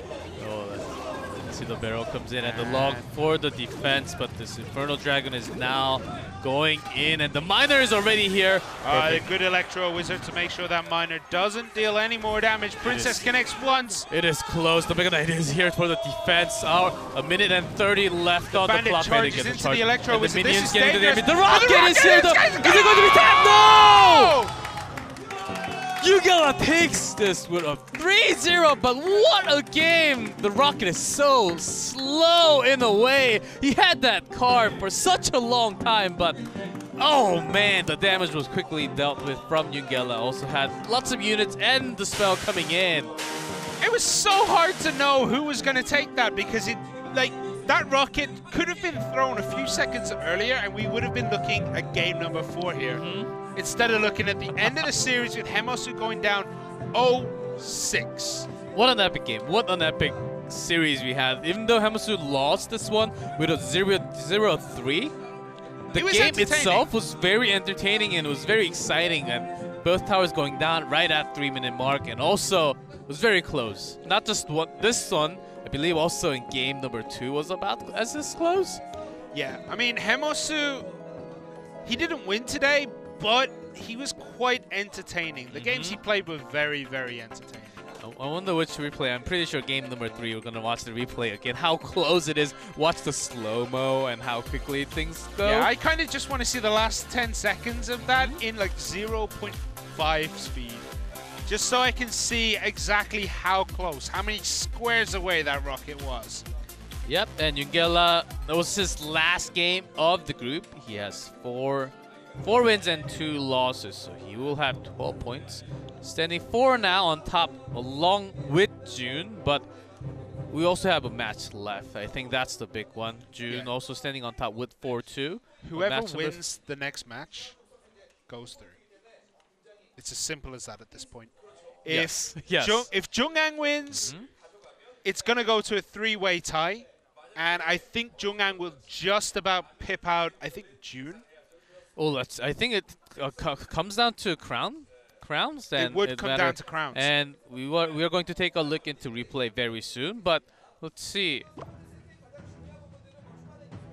With the Rocket, I think this is game number 3. Yeah, it is. This is game number 3. So he has that Rocket from the very beginning. And he held it that whole time. Yes. Like, I feel like he could have thrown that out a little bit earlier and still taken that tower. So here we see Mega Knight connects with the tower, deals so much damage. Like, there was 2 times in this match where it came down literally to the last second.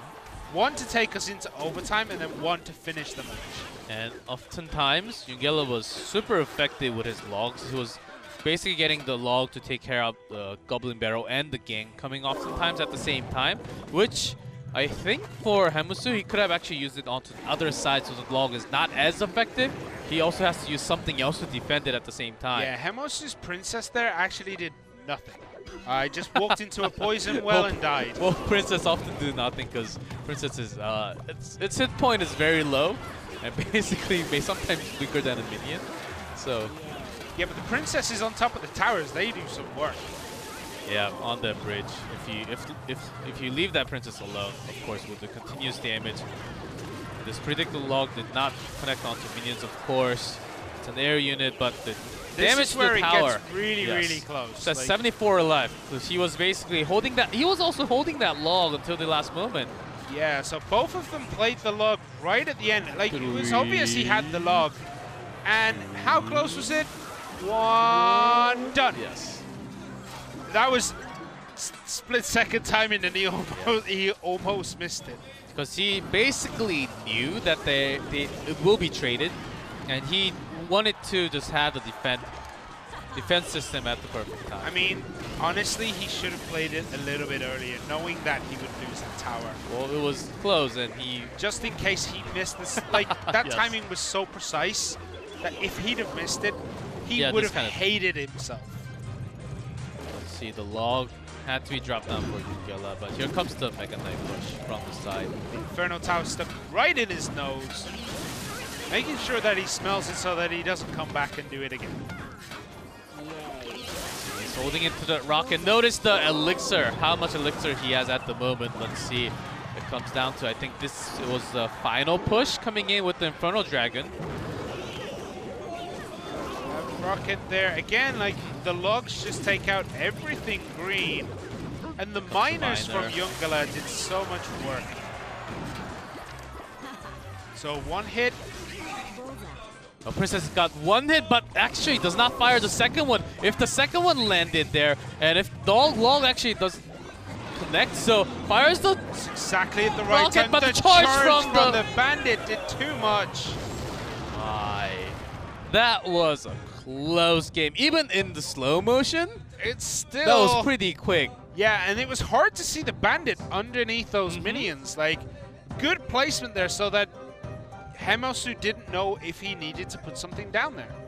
And when he knew that it could play the rocket, sometimes you don't have to play the rocket at the last moment because it takes time for the rocket to reach the destination. So you can just play it right before and try to finish it with another card. I think that could also have been an option, but he was just lacking in his defense because lots of units were around his building. Yeah, he just didn't have anything there that could tank the damage that was going to come in on that tower. Yeah, this Korean tournament, we have no idea what's going to happen. These players are playing amazingly, but we're done with the 3rd match of the night, and we have the last match coming up very soon. Yungela took the 3rd match, but we have the last one between Jungak and June. It will be coming up very soon, so hold on tight, guys.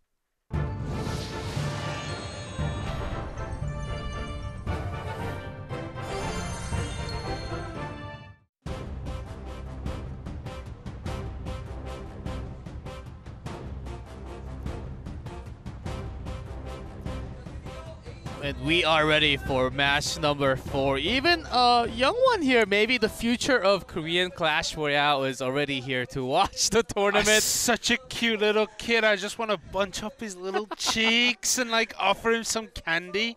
I feel like I'm an old man already. Yes, I know. You have kids. And of course, maybe the future, you know, he's checking out some Clash Royale. Maybe he's thinking at the moment, like, what is this game? Like, it looks pretty cool. Maybe I should play. Yeah, and his mom's probably thinking, you're not going to be a pro gamer when you grow up.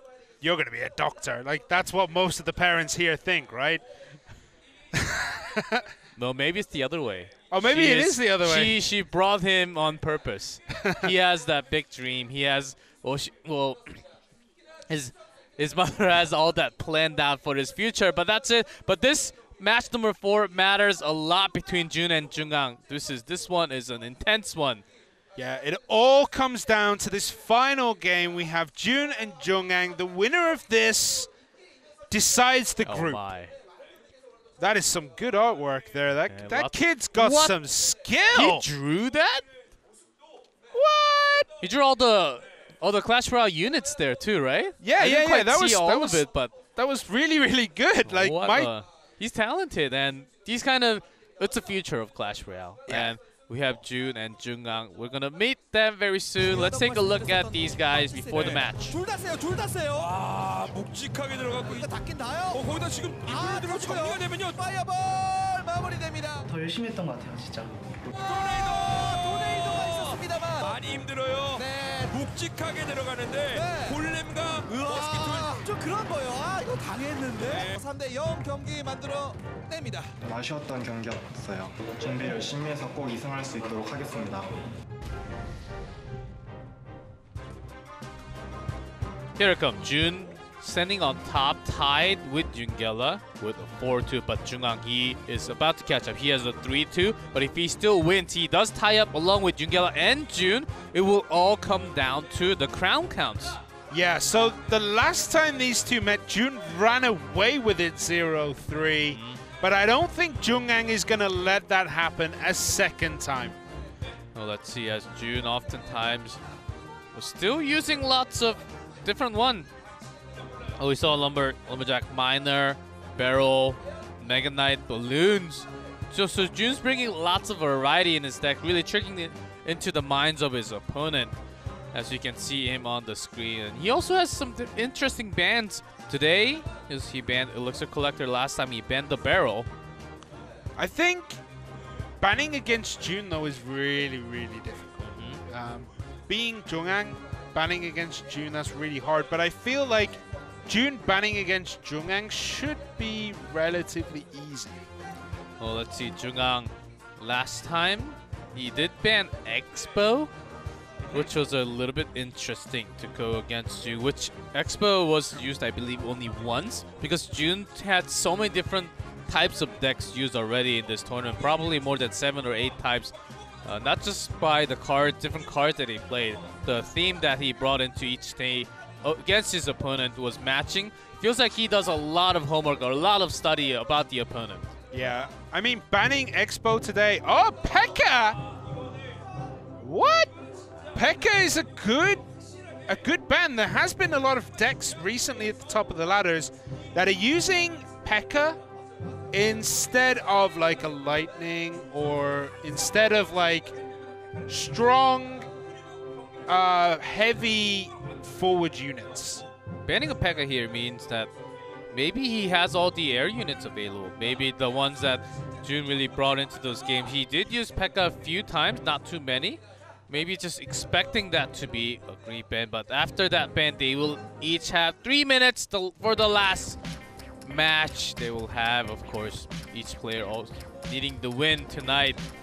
Jun banning the Barrel, just sticking with that as he banned that last time against Jungang also. I think that is his most common ban for now. Yeah, I think that's more of a I don't want to deal with a Barrel more than I'm scared of Jungang's Barrel. Some people just don't like to see certain cards, which is why we do see Hog Rider banned occasionally, because people don't like to see it. Even though Hog Rider hasn't really made much of an impact on this tournament at all. Let's see, here comes the updated paper. Quick, take notes. I actually can't see any of it. and all the names It's are in too Korean. far. I can't even read. As much as I can read Korean, I can't actually read what those units are. I'm not very good at the Korean It units. seems like he has an Expo deck. I got a sneak peek on the left side on June. He had some heavy ones with the Elixir Collector, even Expo. I think Expo would be a very interesting choice because Expo actually has made quite a lot of games today compared to usual. In other days, maybe one of the game for the entire day, maybe one or two, but today, already I believe 5 or 6 of the game because most of from Yungela because he was just holding on to that deck for his 2 set of matches there, but after that, June also using it. I think we may have another Expo game coming, guys. And Pekka is a good card to actually counter against the Expo, which Jungang banned himself. Let's see if that cost him anyhow. Yeah, but maybe he wasn't planning on using the Pekka. Pekka's kind of replaced the Knight as well in some decks as like a defense and offensive threat. Because if Pekka connects to your tower, you feel it the next day and the next morning. And June, I believe he was already ready for the game. He was just waiting for this game to go in. Still, I believe, less than a minute to go. Yep, we'll see it in a second. 50 seconds left. I mean, at this point, both decks can be literally anything. We've seen so many different decks that it's going to be hard. Oh, look at the little kitty! Oh my. Oh, look at these cute little cheeks. Ultimate something. Ultimate strength something. Yeah, something to London. I guess he's cheering for June to go to London. I think that's what he name means. though, right? At the bottom, I believe it said June.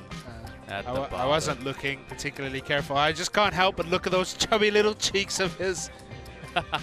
we have to actually bring in an extra set of chairs for tonight because for match 3 and 4 because we had so many fans waiting right now. Even in the back, you can see we have rows of fans just at the venue, but the 3 minutes are up and we are ready for the final last match of Group A.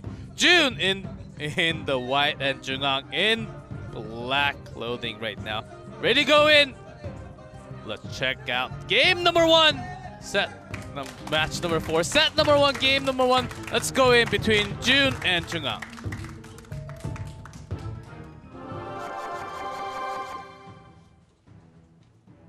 Here we go. June in blue bottom. Jungang in red on top. Yeah, so this game will decide pretty much everything. And if Jungang wins, we're going to have to see so much math being done for the winners and the second place to be decided. And I'm not good with math, so that's a big problem. I'll try to keep up for you. Like, don't worry about it. I'm pretty sure I can handle, like, football scores. Okay. Night Witch dropped from Jungang. Maybe he has his own. Okay, instead of a Goblin, it is Giant pushing in. I think this is the kind of deck we would see against as an Expo defense deck. The Night Witch. Yes. The Giant, the Miner, yeah. So it looks like Jungang was prepared for an Expo. But this is an incredible, crazy attack. So much damage going into the tower at the moment. Down to 13. This may just be going down. I mean, Jungang takes this one with that single attack. Still the Night Witch is there.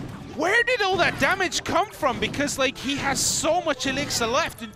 And June has nothing. Yeah, June has nothing. Nothing big area damage. There was no area damage from June. So basically all he did was to slow down the attack, doing a damage to each unit. But there were just so many units spawning with the Night Witch and the minions.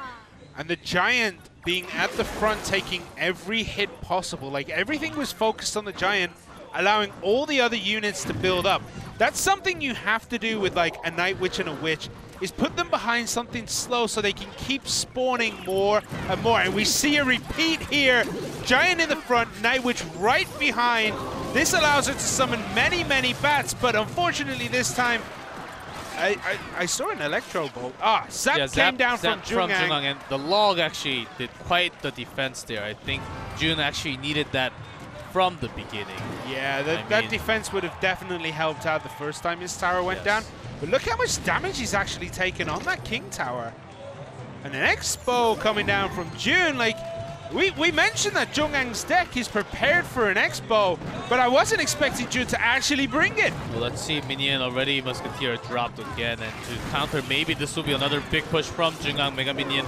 Also, the Goblins are dropped. Even the Log is doing what he can. Oh, nice what a fireball. But June only has 30 seconds to come back in this game. I don't think it's going to be super hard because this Expo needs to do so much work, but the Giant again standing in the way.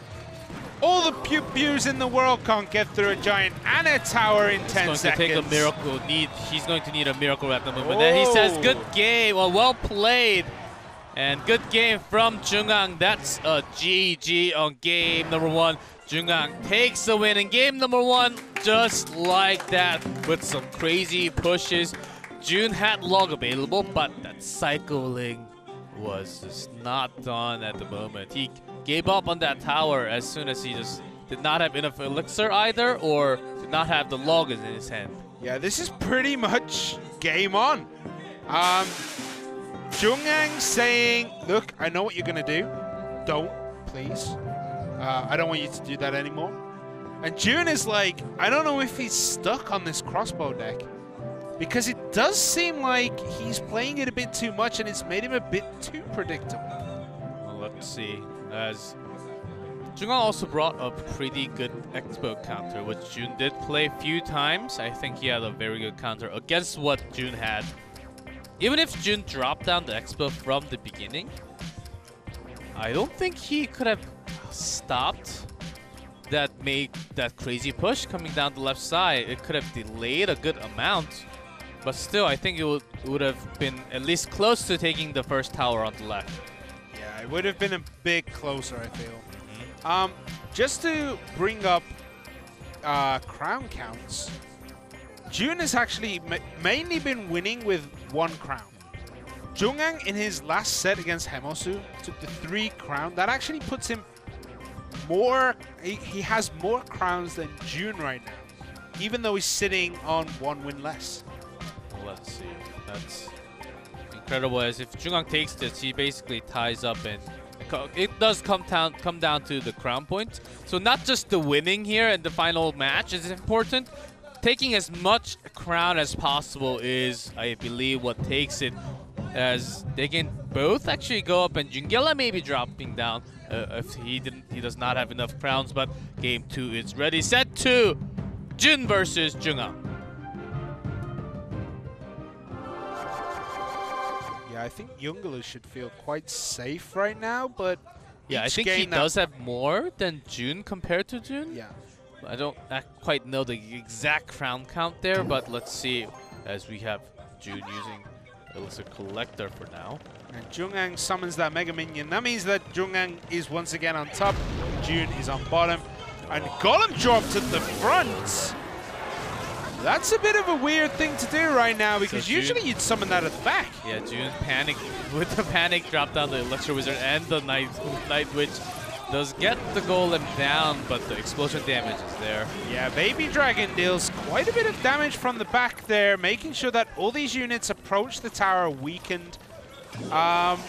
It's still... Oh, the Mega Minion got a bit distracted there, following the green things. Gets taken down, and those Goblins managed to actually hit the tower. I think the idea for Jungang was, because that Collector was dropped down from the beginning, he was trying to take the lead, really having his own push, but the Collector is both of them actually getting full value. Now this will be a big problem for Jungang if he does not know how to handle this. Yeah, so just a bit of math for you. If both Elixir Collectors manage to live throughout the whole game without taking any damage, I believe that'll put him about 4 Elixir ahead in total. And Rocket actually does not connect to the... Yeah, I don't know where that rocket was going, Jungang.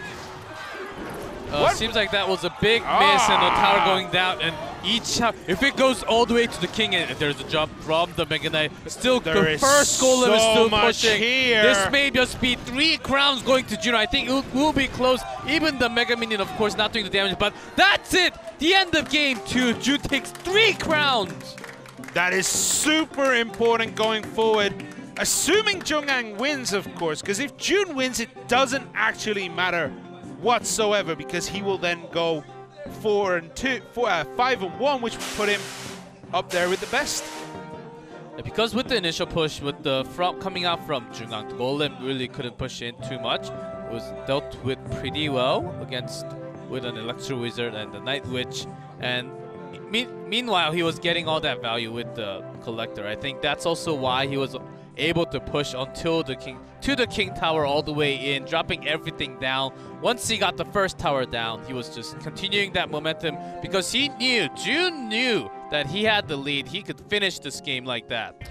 Yeah, once that train got started there, it was almost impossible to stop. If the rocket would have connected, I feel like that would have just about been enough to stop most of that push. Maybe. He was just trying to take out some backline units, but I felt like he whiffed it. Yeah, he whiffed it, and if it was just used on to Golem and Night Witch that was coming up along with the Golem, I think it would have got Night Witch for sure, and also do tons of damage to the Golem. Maybe actually could have kept the first Princess Tower. I'm surprised he didn't try to rocket one of the Elixir Collectors instead of dropping the Golem at the front, because that would have hurt June a lot more than it would have hurt Jungang. Well, that's how you manage elixirs in this game, and if you just end up using the rocket, then you fall behind right after. But that'd be 6 for 6. But so he already got full value from the very beginning. It seemed like he didn't have the value rocket at the beginning. That's his risk. That's his choice of dropping down the Golem, the 8 elixir cost, which was big, and I think that was the moment that he really decided to risk a big time in this game. But if he had the rocket in his hand, I feel like that would have been the correct response as soon as that Elixir Collector. Oh, let's see. Drop the Golem in game 2, but we're ready for game 3. Maybe we'll still see some changes. Maybe we'll see lots of Golems again. Let's go into game 3.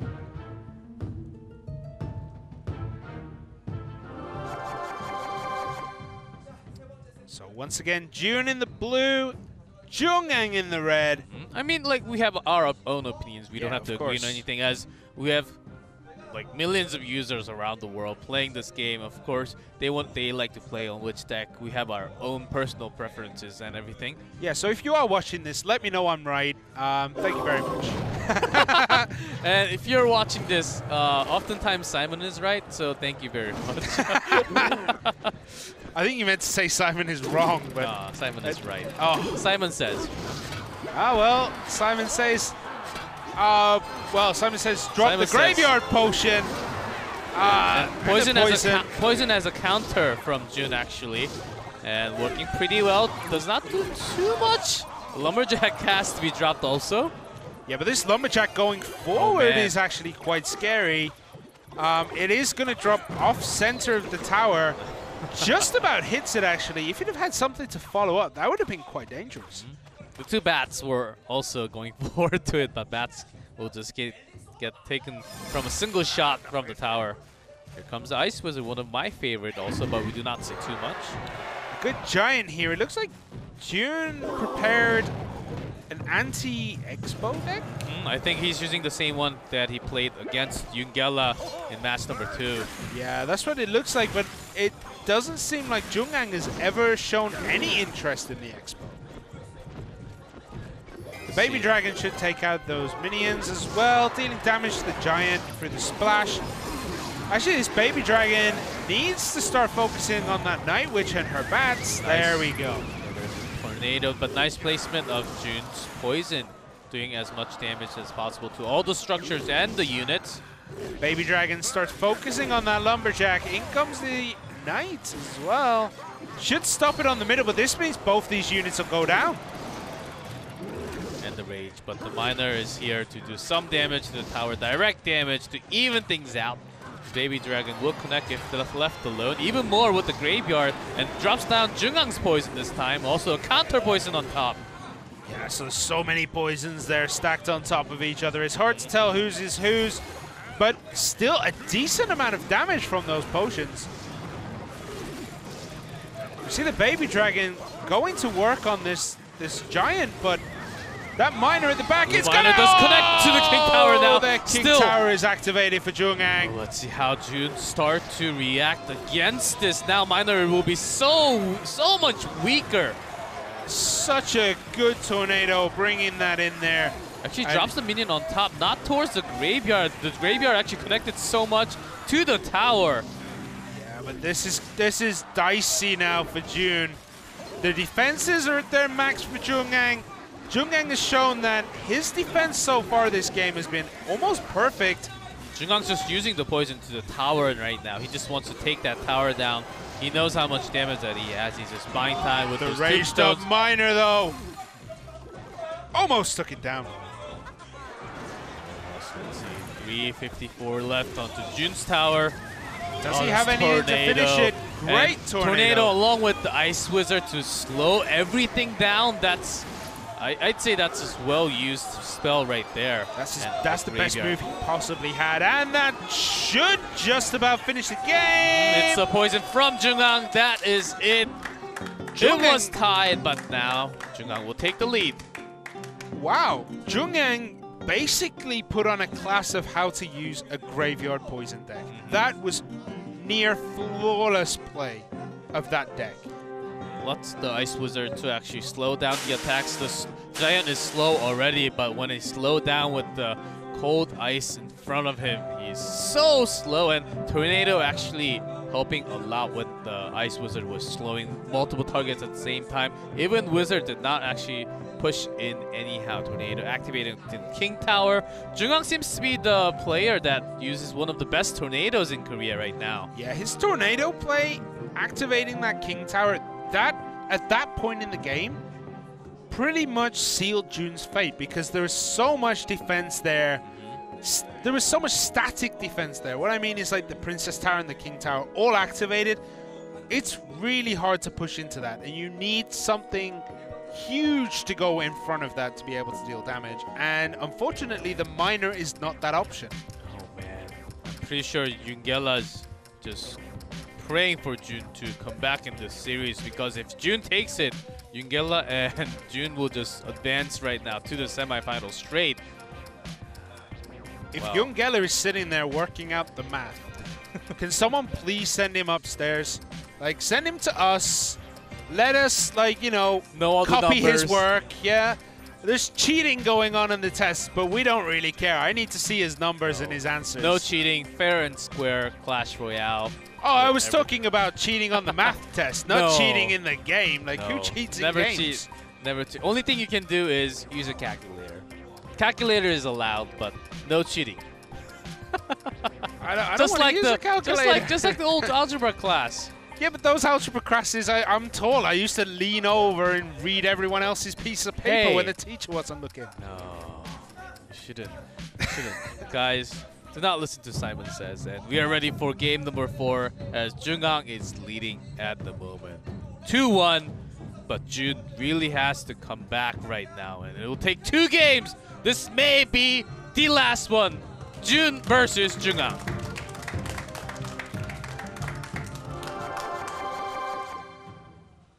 Here we go. And June, let's see what kind of... I'm pretty sure June brought in a very safe, balanced deck, because this can be a last one, or is he going to risk it? Let's see. It looks like he's going to risk it right now. And Jungang is in a comfortable position. He's 2-1 up in this match. Drops the Night Witch from the back. Oh, hello. Maybe it's the same one from game 1? June always performs best when he just copies his opponent's deck and goes, anything you can do, I can do better. What a mirror deck we have at the moment. But Minion Horde on top of Musketeer gets taken down so quickly. Takes out the Night Witch. Nice Fireball needed to be used, but that actually puts him in a very bad position. Yes, Lumberjack will do a good amount of damage, plus the rage onto this. Oh, goes straight into the King Tower now. This is a giant push. The rage would let them do so much damage. The rage on the bats and the Night Witch is going to do so much work. Oh my goodness, even have to use the zap. 1697. Wow. That was so much damage in one push. I can't believe it. That's the power of Lumberjack. When I got my very first legendary, it was a Lumberjack, and King was laughing at me. Haha, you got a Lumberjack, but I love Lumberjack. Who's laughing now, King? Who's laughing now, yes. That was a mirror match, but the Minion Horde start to change the things. Musketeer can only do 1 single target damage. Wow, what a play from Jun right now. So Jun has a massive advantage in this game. Even though Junggang is throwing out these fireballs, it doesn't seem like he has the offense to be able to push through, deal damage to these towers in any kind of trade situation here. Lumber Miner also. Oh, poor Miner has to walk all the way across the field. All Jun has to do here is to defend.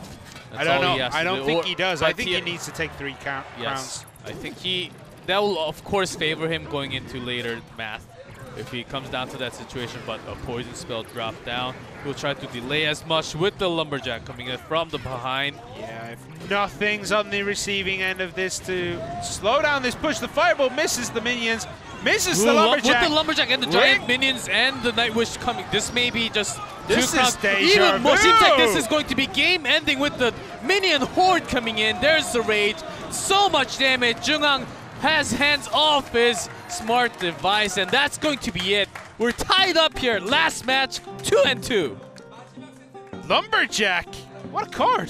for the win, guys. Lumberjack, Minion Horde, Night Witch. I never thought I'd say those cards in a sentence, talking about one deck, but it dealt so much damage every time it got onto a tower. I just didn't think that would happen. Like the rage spell, like the Lumberjack living so long that the rage spell is on top of the tower, and then dropping the Minion Horde behind it, it's too much damage. I think it's really comes down to your decision. Jungang had a fireball instead of dropping down units when Jun was focusing dropping down everything he can because he has a Lumberjack. He will get the maximum benefit from the rage if he puts down more unit when that rage is activated. But Jungang, he was trying to counter that with a fireball, which was somewhat effective, but not as much as all the units coming down from Jun. Yeah, I think he would have been better putting something like a princess, but that wouldn't have dealt enough damage. Or at least slowing down with the Ice Wizard if he had one. But in this case, having a fireball did not help him too much when there was a giant push. A slow one, not really too quick. But something slow, something that could deal AoE damage. Electro Wizard could have been a good idea. yeah, any one of those tools, any one of those units could be very good, but he just did not have the right cards in his hand, in his deck. But it all comes down to this. This is the final game. If Jun wins, it goes straight to the semifinals. But Jungang, he needs this game to go to the crown counts. What kind of decks do you think they will bring out for the very final one to decide their future here? A strong one. A strong one. Maybe the best one that you feel comfortable with. I think that's a very good one to go for. That's usually what we have for the Korean players on the stage. Game 5 is ready. The last one, the final one, we'll have the winner in maximum of 6 minutes, guys. They're ready. We're ready. Let's jump right into the final game of the match of the day. Jun versus Jungang, game number 5.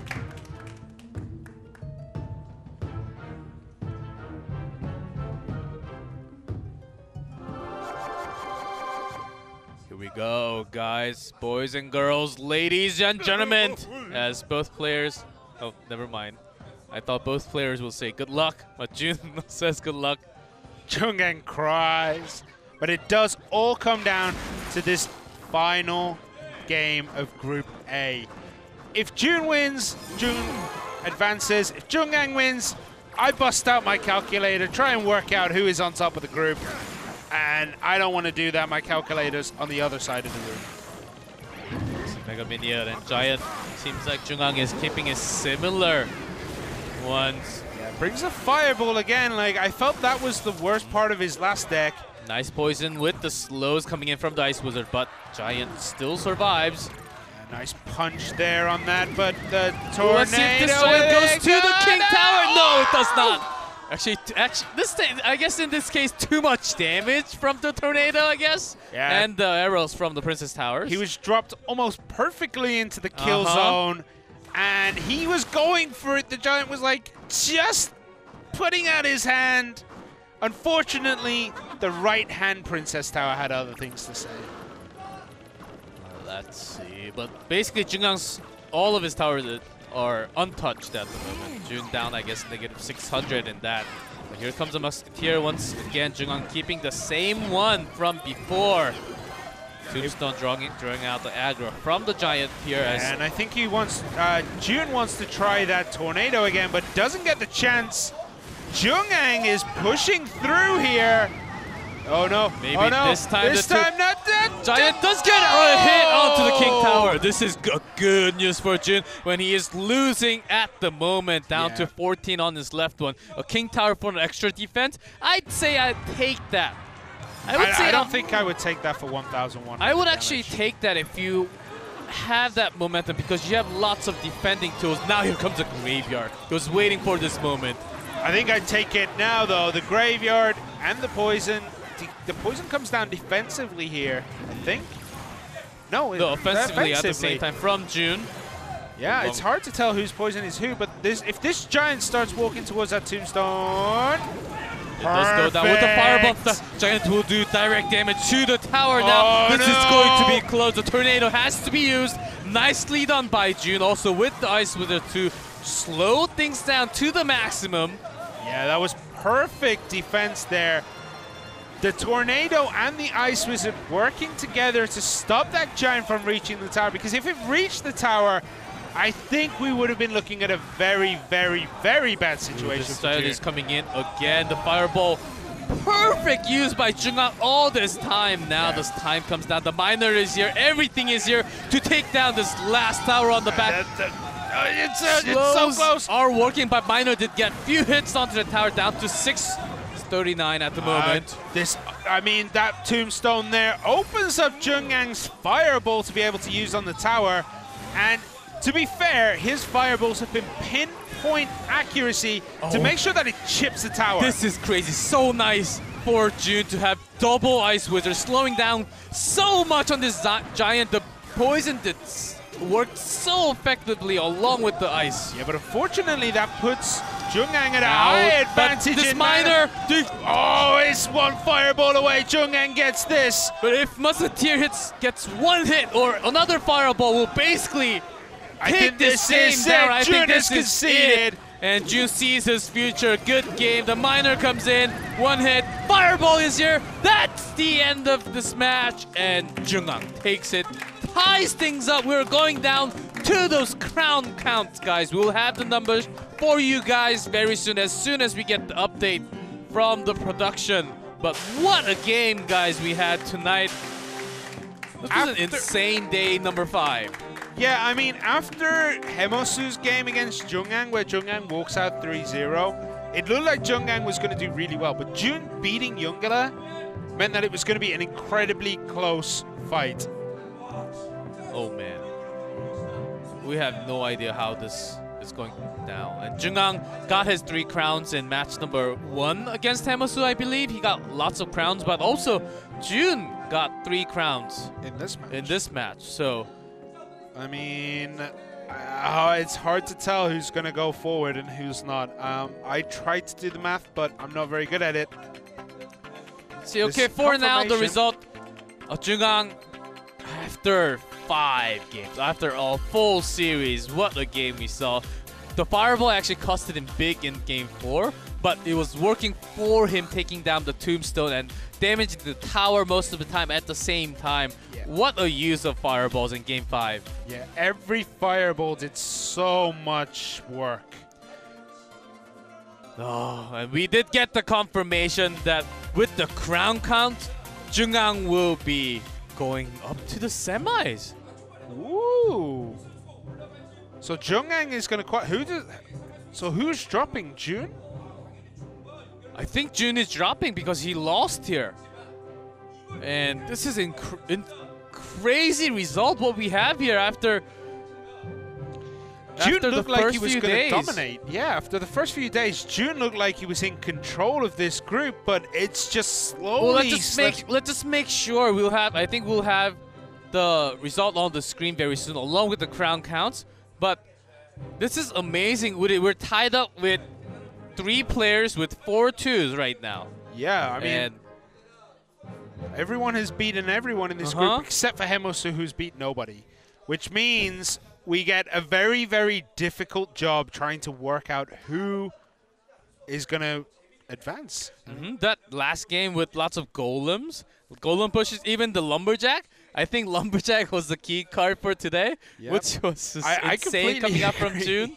What a value there, having that lumberjack as a pretty good aggro instead of a knight or ice golem, having lumberjack to defend and also to push in as your own attack right after. It was some crazy, well-used lumberjack coming out from June today. Yeah, the lumberjack usage today was pretty rage-inducing.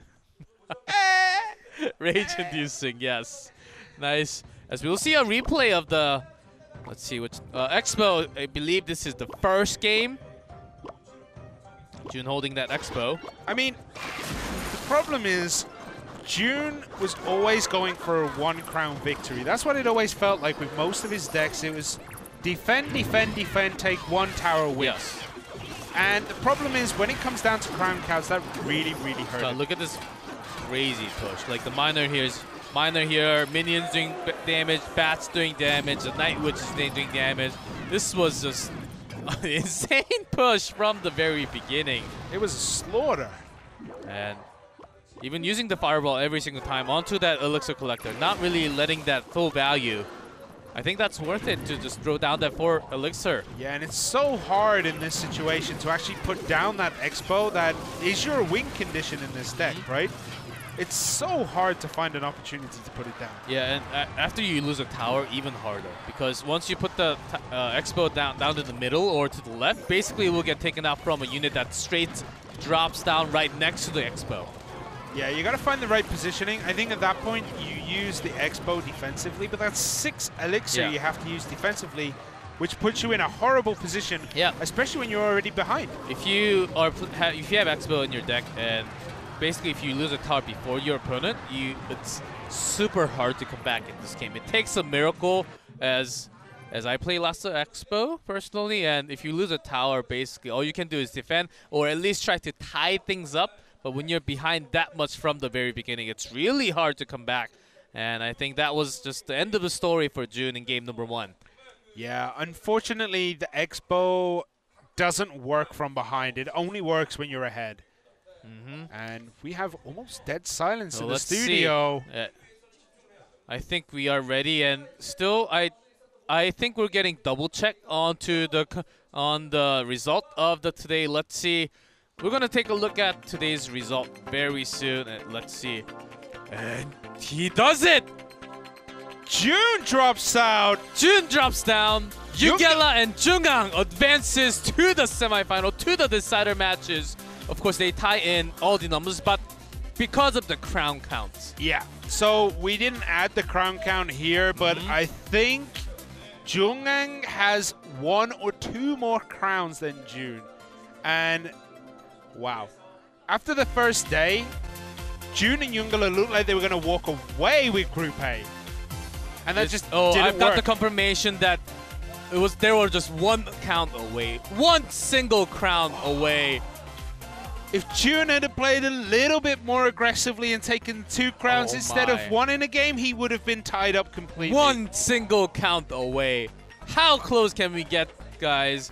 Maybe we almost had a tiebreaker match if they tie up, you know? Maybe we had to stay for an extra match today, which was a very, very small chance we were talking about from the beginning, even before the broadcast. But that's it. We'll have June, no, not June, Jungang and Yungela advancing from Group A. And we have next set of matches in few days. Will be Group B, 4 last matches here.